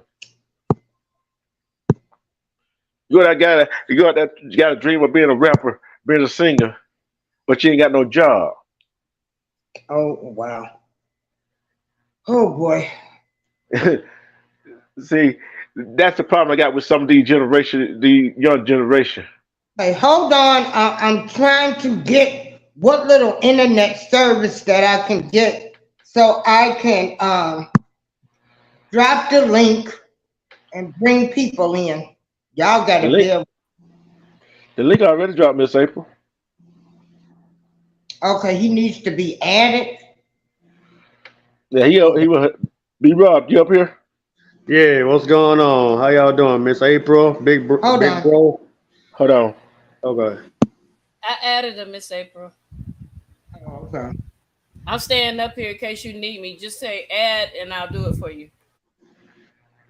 Well, What's going on? Did Amber need the link too? It's in the I chat, Miss dropped April. it. I just dropped it again for Amber. How y'all doing today? How y'all doing today? Big bro, big sis, Miss April. Old school Tony, how you doing, my brother? How y'all doing? Uh, Welcome, welcome, welcome. All good welcome. in the hood. Yeah, just chilling, man. Just chilling, man. Just coming back from the casino with one of my homegirls, man. Enjoying my birthday, man. Just enjoying it. I'm just hearing what y'all was talking about. Happy birthday. Happy Happy birthday. birthday to Oh, you. together. You Thank tell me you, happy birthday. I don't want to big hear it. bro. Big bro, I I ain't did say talking happy about, birthday. I ain't talking about your name together. Oh, I'm sorry. I'm excuse. Oh shit. Let me go. Let See, me still stop. running his mouth. Still running his mouth. Hey, I am. I'm just enjoying my birthday. But oh god, here we go. Here we go. Here we go. Here we go. Hey, but Still anyway, laughing at the lip. Still going. Rah, just like a bear. Happy but belated anyway, birthday, D Troop. I'm sorry. Go ahead. Go ahead. anyway, I was going to put my 2 cents in what y'all was talking about these women trying to raise these boys. And big bro, you were right about one thing, but let me add a couple of things on there. Remember, I told you a couple of months ago, bro, the men are missing in the family hole. That's why these young cats, these young men, these young boys out there getting angry all of a sudden when things get in a disagreement. They always upset easily. Like real men, we can have a disagreement and still be cool. You say something against those guys, they ready to snap on you or pull out a gun. This generation of young cats are weak. I ain't never seen so many young cats, especially young men, be so darn sensitive. And part of it maybe from those single women, because they act just like their parents, because their mothers, they have sensitive mindset, they act all out of emotions. These young cats are doing the same. These young boys are doing the same. They don't have a father in their life to show them that toughness. They go by emotions and the feelings, and all that hollering and screaming don't mean nothing. Sometimes you gotta realize you gotta be quiet and listen before you react. That's what's wrong with this generation now. These young kids don't understand none of this. They need a man in their life, and when we try to tell a single mama how to raise their kid, they get offended. We ain't trying to tell you how you can't raise your kid. We just telling you so he won't make a mistake, so your son will get his ass beat or killed. That's all I was saying on that part because it's so many young black guys out there dying in a young age. Some of them in their early 20s, even teens, because how they talk and how they run their mouth and they think they're in their heart. This stuff is serious. Amen. It truly is. Can you do me a favor out of respect for Miss April Chandler? We don't want her to get dinged or struck or anything. You have to change the words when you're talking about terminating or executing somebody. You have to switch up the words because Verbiage. yeah, the verbiage. You have to switch it up and use Oh, a I different word apologize. for the K word. If you're going to say, like, you know how you do on Antonio, like grape and all that stuff. So, out of respect for her channel, can we please, Oh, like, protect I her apologize. channel? Yeah. All right. Thank you. I apologize for that. My bad, ma'am. I ain't mean to do that. I ain't trying to get you swiped. I apologize for that, man. But But it was the truth though. Well, I would say just to me, we need the men back in the family homes. We need them. We really need them. These kids need a alpha in the house. The mothers are strong in my eyes. The women are strong, and I ain't saying nothing to dog the females out or anything like that. But I was raised by a women. I was raised by my mother and my grandmother. But at the same time, I had my dad on the outside, even though he was not married to my dad, to my mother. But he was there to give me advice as a man and tell me what to do and what not to do and whatnot, and gave me advice. We need this. We need the fathers back in the homes, no matter if they ain't married to the mother. Still, let them be involved in that kid's life so they can understand how it is to be a real man. Cause it's too many simple-minded young cats, man. They can't take a disagreement, can't handle the truth, and we need black folks in our lives. That's why when I'm out here in the streets asking questions, I talk to an older head that been around the block a couple of times. Like Mr. Tony was saying, that's why respect people like Mr. Tony. If I got some ideas I want to ask him, I want his advice on it, his input on it. Maybe I can learn something from his tape. This man been around the block a couple of times. Miss April, I can ask her for advice. She been around the block a couple of times. I can ask for advice. Like D Truth, I can ask him. We all need mature people to teach these young kids how to be grown women and grown men. We need to do that. We need to. Maybe the world be a better place. We need the community back together. We need to be a community again. We need to be focused on everything because it's been a mess and it is almost sound like these kids I ain't learning how to be disciplined. I ain't mean to talk too much on it, but that was my take on it.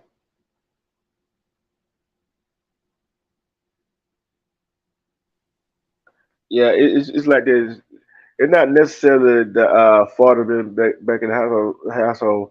There's some guys that are not is not father material. They're just donors. And there's other guys that are around you, like your granddaddy, like I said, your granddaddy, your uncles around there, they can teach a little boy how to be a man, how to grow up, how to right, how to teach them how not to get themselves caught up in a situation that would cause harm to him and the family. And one thing I did learn from my mom though. One thing I did learn from her, I learned try not to go out there and embarrass her in public, and that stuck with me. And yeah, yes, I was a little hard headed. I did go do some knucklehead stuff, but not to the extent to where it really caused really embarrassment. But like I said, there was other male figures around me that helped me and groomed me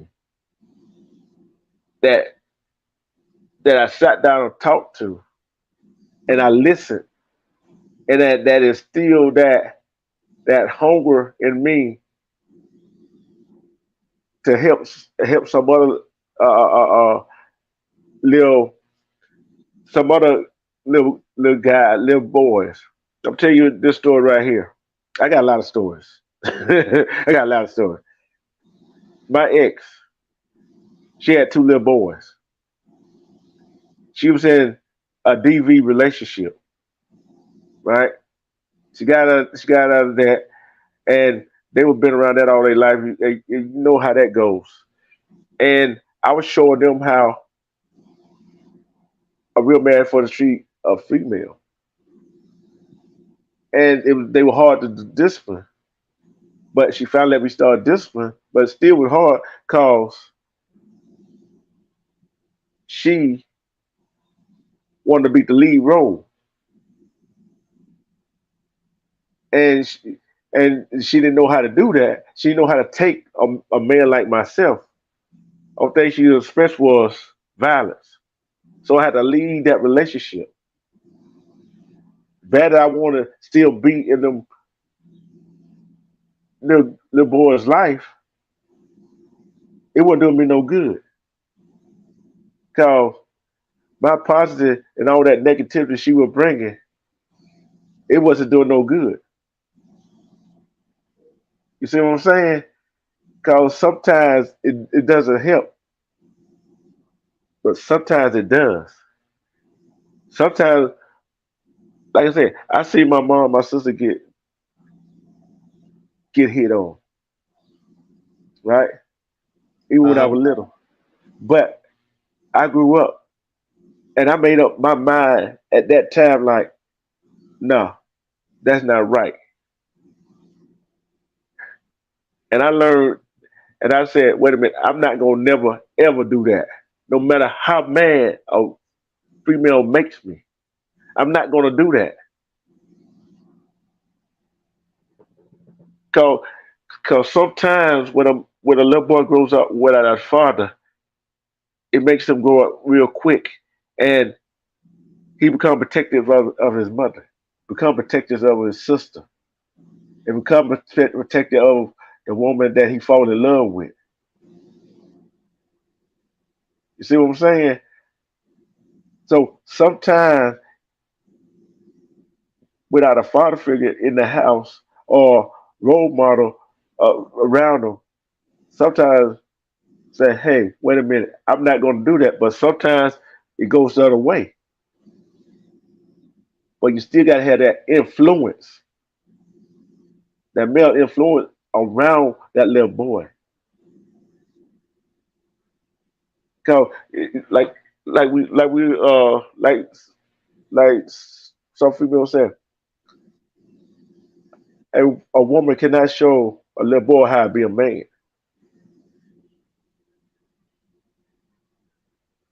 And even let's take the single dad for instance. He can raise his son. This is what you do, son. This is how you bait a hook. This how you change the tire.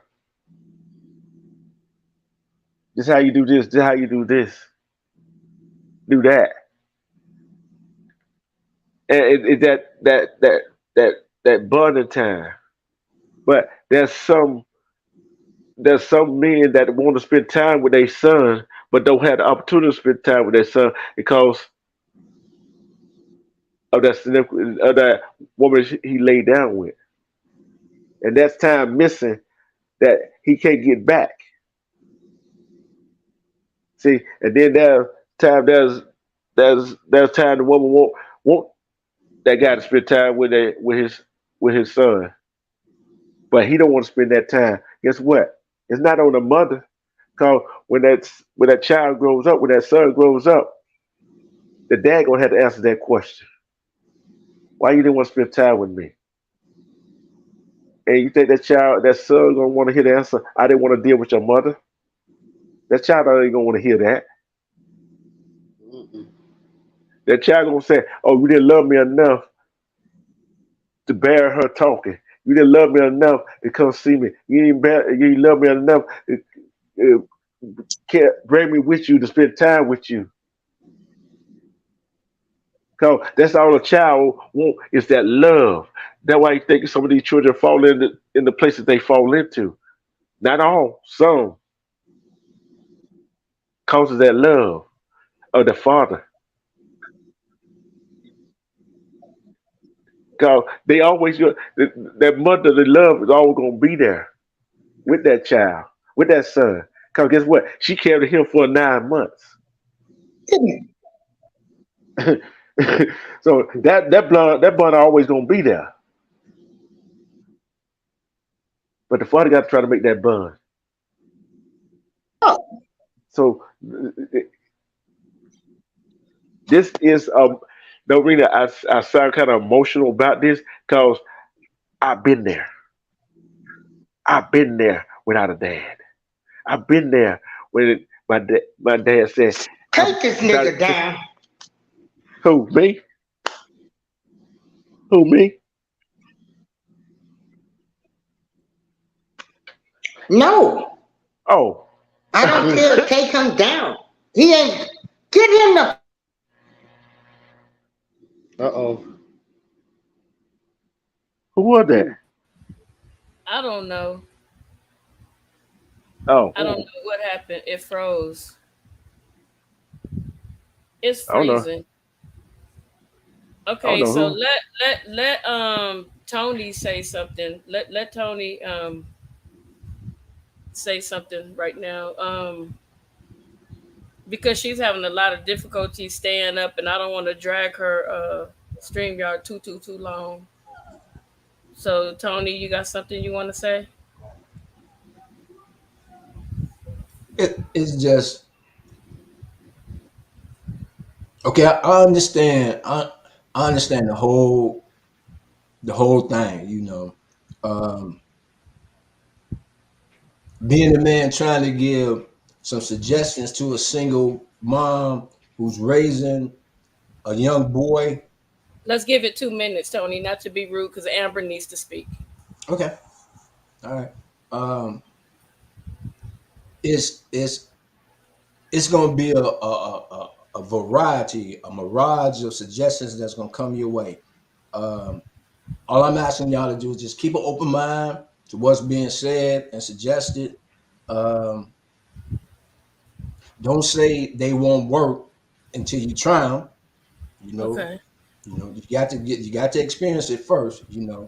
And just be a little bit more open and honest when you have one-on-ones with your son. Okay. And that's all I'm gonna give Okay, you, Amber. Amber. Amber, go ahead, baby girl. Hey, I didn't want to come up. My throat is so sore. So, Well, we need your input, baby girl. but can you hear me? Can you hear me? Yes. Yes, mama. First of all, I love the panel, and I love you, and I love April showers. Oh, thank you, And, mama. yeah, my voice is messed up. I know you can hear it, but I'm gonna do my best to.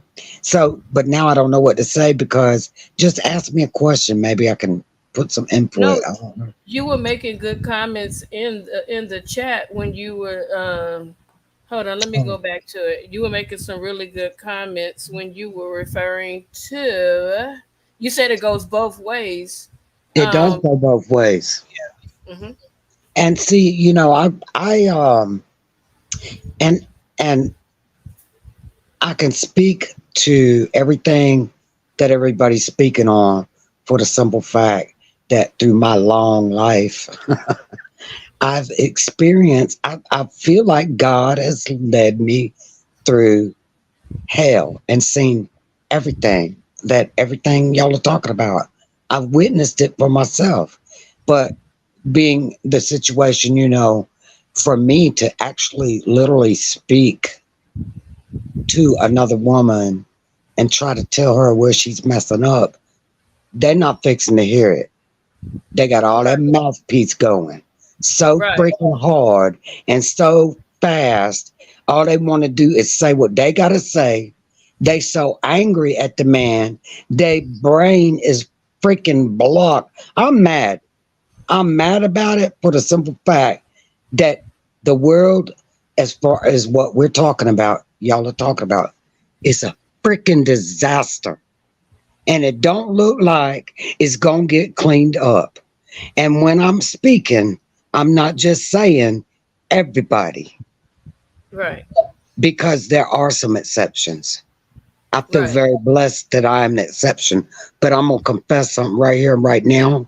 If anybody ever throws it in my face, I don't give a dang. I do not care because I have arrived. I know who I am. I learned from my mistakes, but some of my mistakes actually turned out very well. Mhm. I stepped out of my children. Look, my oldest one, when he was 8, well, up till he was 4 years old, I never left him with nobody. His daddy was gone before he was entered the world. I took him to see his father one time when he was 10 months old. He gave me $20 to buy some diapers. That's all I got from him. The other one, his daddy ended up in prison all his life and is still in and out. And my son is grown. He's over 30 years old, but he Okay. still loves his daddy. He still misses his daddy and his wish his daddy was there. Now that was bad on my part. I stepped out of my children's life when they were 4 and 8 years old, or 4 and 9 years old. But the good part is, my dad, I asked him to take temporary custody of them because I knew that I didn't want them in foster care. I didn't want them with no strangers. Didn't want them with no uncles and aunts for reasons. But my father, that I was raised by, and he stepped in where I left off. And thank God I had stayed, kept my children close by me from my experiences. And he was able to instill them things that a man need to instill in these children these days. I had to leave a neighborhood to keep from either me getting killed or somebody else getting killed. We gotta Look, change that word. We gotta change that word. oh, me getting slayed or they getting slayed. But Okay. those children come to my house, especially in the summer, knocking on my door. Miss Stephanie, what are you doing? Just ask. I'm a grown adult. You got 9 other children standing with you at my front door. Where's your mama at? She in the house. Okay. Can we come in? What? And they're children. First of all, does your mama know? Your mama allow you just to obviously do whatever you want, go in anybody's house, do anything that they want to do. This little girl, I've forgotten her name, but she called me Miss Stephanie and I love you. And I'm like, what does she know about love? What she wanted was attention and she needed Right. guidance and all that stuff. But I'm just saying, yeah, these young boys and girls growing up, they just lost children. The majority of them are lost, and I want to cry for them. But as I forget who on the panel was saying they need to come together again and be strong, Yeah, uh, like Quava. like it takes a village. You know what? Here's what happened. You ain't telling me what to do with my child. Oops. I guess you moving out the village then because you don't Right. need nobody. Okay, so you gonna go over here and do it yourself. But you want to drop the kids off of grandma and let grandma and say it's on the daddy side, and the daddy doesn't want to be a daddy. So you gonna take your kids to his mama's house? How in the hell does that work? I'm not seeing it. First of all, I and God, I know your name. Together, Yes, lady. together. I was just realizing earlier. So you a single mother? Am I right or wrong? I don't know. I was a single mother of yeah, I was a single mother. Okay. And I was gonna say, if you by yourself raising that baby, yes, you tired.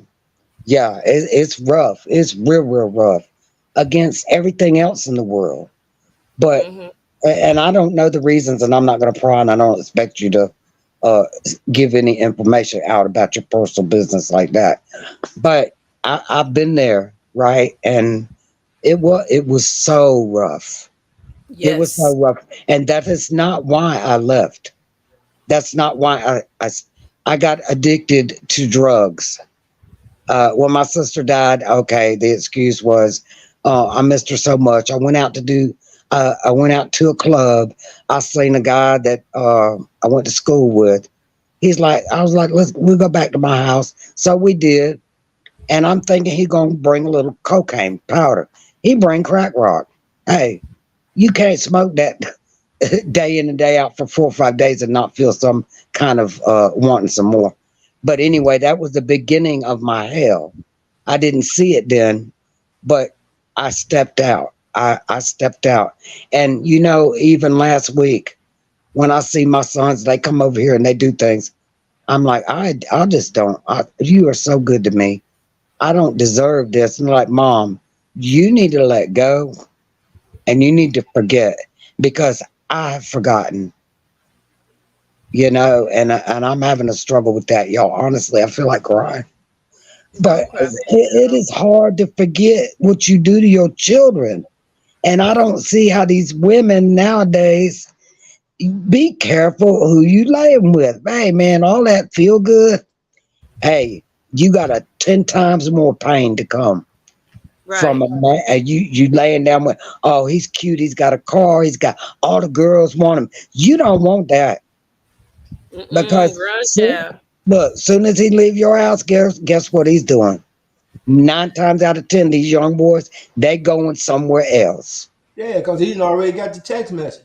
That's right. That's right. I'm Yeah, just keeping he's it like, I 100. gotta go, baby Yeah, girl. I gotta go. I'm just keeping My it mama 100. need, my mama needs Yeah. some bread. She wants it tonight. Really, you Uh-uh. gonna That's when he call forgets. honor on your mother to get some more booty somewhere else? I don't Amber. think so. Amber. I'm He sorry. think about that. He already got that planned out. Oh Yep. yeah. ahead of time. Heck yeah, they had that Okay, plan you out. guys, hold on, you guys. I want to limit it to like at least a minute or two so that everybody can talk because I need to make sure that everybody gets an opportunity to speak. That's why I got a sore throat. I can't stop talking. I swear, I promise. We understand, man. Hey, Well, look, I ain't been yelling at nobody, so hey, Uh, so dang that. Well, you won't be coming on my show no time soon. You should get that throat fixed. so what now? I didn't catch what you said. I'm sorry. I say you won't be coming on my panel no time soon. You gotta get that soul. Hey, cause I don't want you to be saying I called you. Oh, I went on D True panel. My throat, I had my stomach ain't got better. Look, look, D, this yeah, nutcase. D Truth. I seen part of your show late last night. Yeah, he'll mute the mic and let you go, and he'll probably be out there grocery shopping or something, and you Come still back, car been washed. Car done yep, been washed through the car wash and stuff. Uh, but you look, know went what? on a date and everything else. Look, look, I'm Oh telling my you the truth. God. I'm telling you the My truth. Lord. I'm telling you the truth. Okay, Together, teacher, because I know I you're did. a talker. 2 minutes, 2 minutes, you Okay, a talker. hey, I did you like that one time though. I really did. No, I'm still gonna get Armando back for letting me talk to a dead on pre-recording. Oh No, he didn't. no. Wow. No but comment. Moving on. but like I'm gonna say this right here. But like everybody has a good point. We got to get back to the community thing. We got to get back to and Amber hit it right on the head. The granddaddy, like I said, the granddaddy, uncles, somebody to help raise our sons. That Yes. is a good father figure. It don't have to be the actual father. Right. And and and like I said, like your son said, you got to get over that. I I know it's can, hard. man. I know it's hard, but it's gonna take some time. But I'll guess what? probably be dead before I get over it, man. No, but you can't punish yourself like that. You have to. yeah, If your kids forgive you, that's the greatest reward. That means you That's did what they something. say. But yeah, you have to stop beating yourself up because that's not fair to you and that's not fair to your kids because then you push off a false sense of guilt on them and that's why they keep telling you, Mama, forget it, because you make them feel guilty because you feel guilty. So don't do that. Well, you know what? Here's the truth. They doing something good for me. Like my son out there, I did a video, I took it down. I was on a live. He was changing the tire on the car, right? It was hot as hell. I mean, whatever. Life is hard. So he was doing that and I'm like, thank you, Brandon. Thank you so much. I love you. And that's just me. That's the way I am. He's like, I love you too, Mom. This tire, and he started talking about the tire. I said, yeah, I don't know why y'all so good to me. He goes, you're my mom. I'm like, Exactly. I know I'm your mom. I said, but he goes, don't go there, Mom. Stop. I'm like, okay.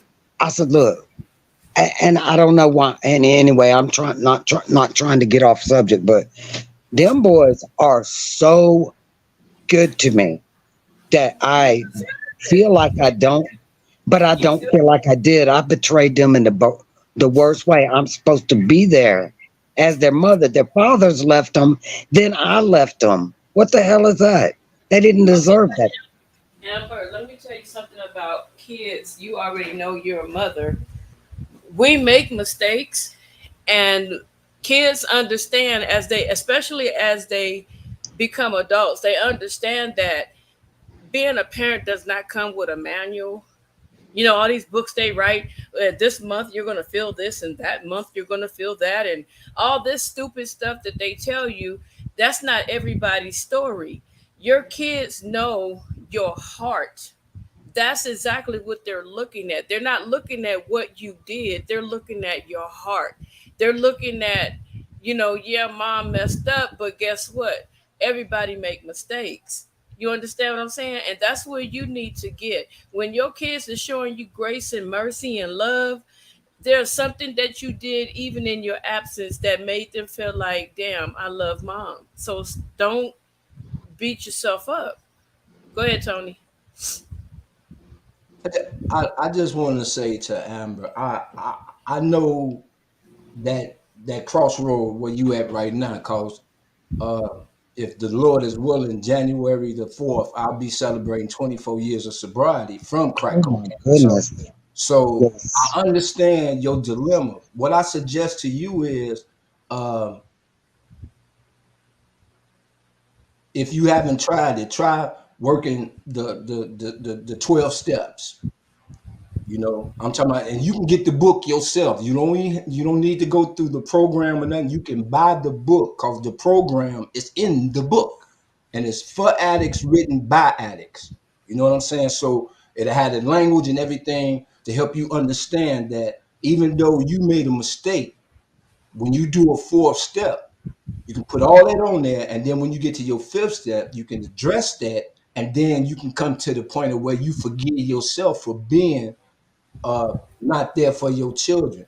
Because until you totally forgive yourself for that situation, you're gonna continue to be in the dilemma where you at right now, to where you almost in tears because you haven't addressed that yet. You haven't forgiven yourself for that yet, and you have to in order to move on. You know, your kids have shown you great respect, even in spite of. They understand. So now you have to forgive yourself and understand that, hey, I might have been that then, but my past does not have a place in my present and it's definitely not belong in my future. You feel what I'm saying? So I, that's from me to you, my sister. From me to well, you. I appreciate those words. I just want to say real quickly to that. Okay, after you finish, Amber, I'm going to close out because I really have Okay. to do something. So after Amber says what she says, I have to go. We've been here 3 hours. So go ahead, Amber, and after you, I have to go. No, I'm not gonna say. Let somebody else go ahead. No, go ahead, Amber. Okay. I'm 13 years to the clean. I I Woo! I did not go to the programs. I did not go to the meetings. I did in the beginning because I was mandatory court ordered to do it, but I did not go to the meetings. I did not do the 12 steps. It I felt like it just wasn't for me. But God is my higher power, and that forgiving part, man. When people are good to you, that guilt feeling comes on strong, and that's all you're right. I need to work that out. What step did you say that was for? That's step four. Step four is when you write all of that guilt stuff down. Just Ooh, I you don't and want to do God. that. It's just you and your creator. You write it all down. Don't think about it, just write it all down. Get it out your system. And then give it a week or two and then go back and that's why I say get the book and do the fifth step. The fifth I step got will the free book. you. Yeah, the fifth step will free you to help you understand why you need to forgive yourself, you know. And I'm saying that with love Okay. because I love you. I know the struggle. I know. Well, I Okay. appreciate that. I do. All Thank right, everybody. I sure hate to cut this short. Love is love. Amber, you are such an amazing person. I can't wait to see where your journey goes from here. Thank you, everybody, for joining the channel. But I have got to go. Thank you, Tony, for always being up here and blessing us with your presence. Until next time, you guys, talk to you later. Bye.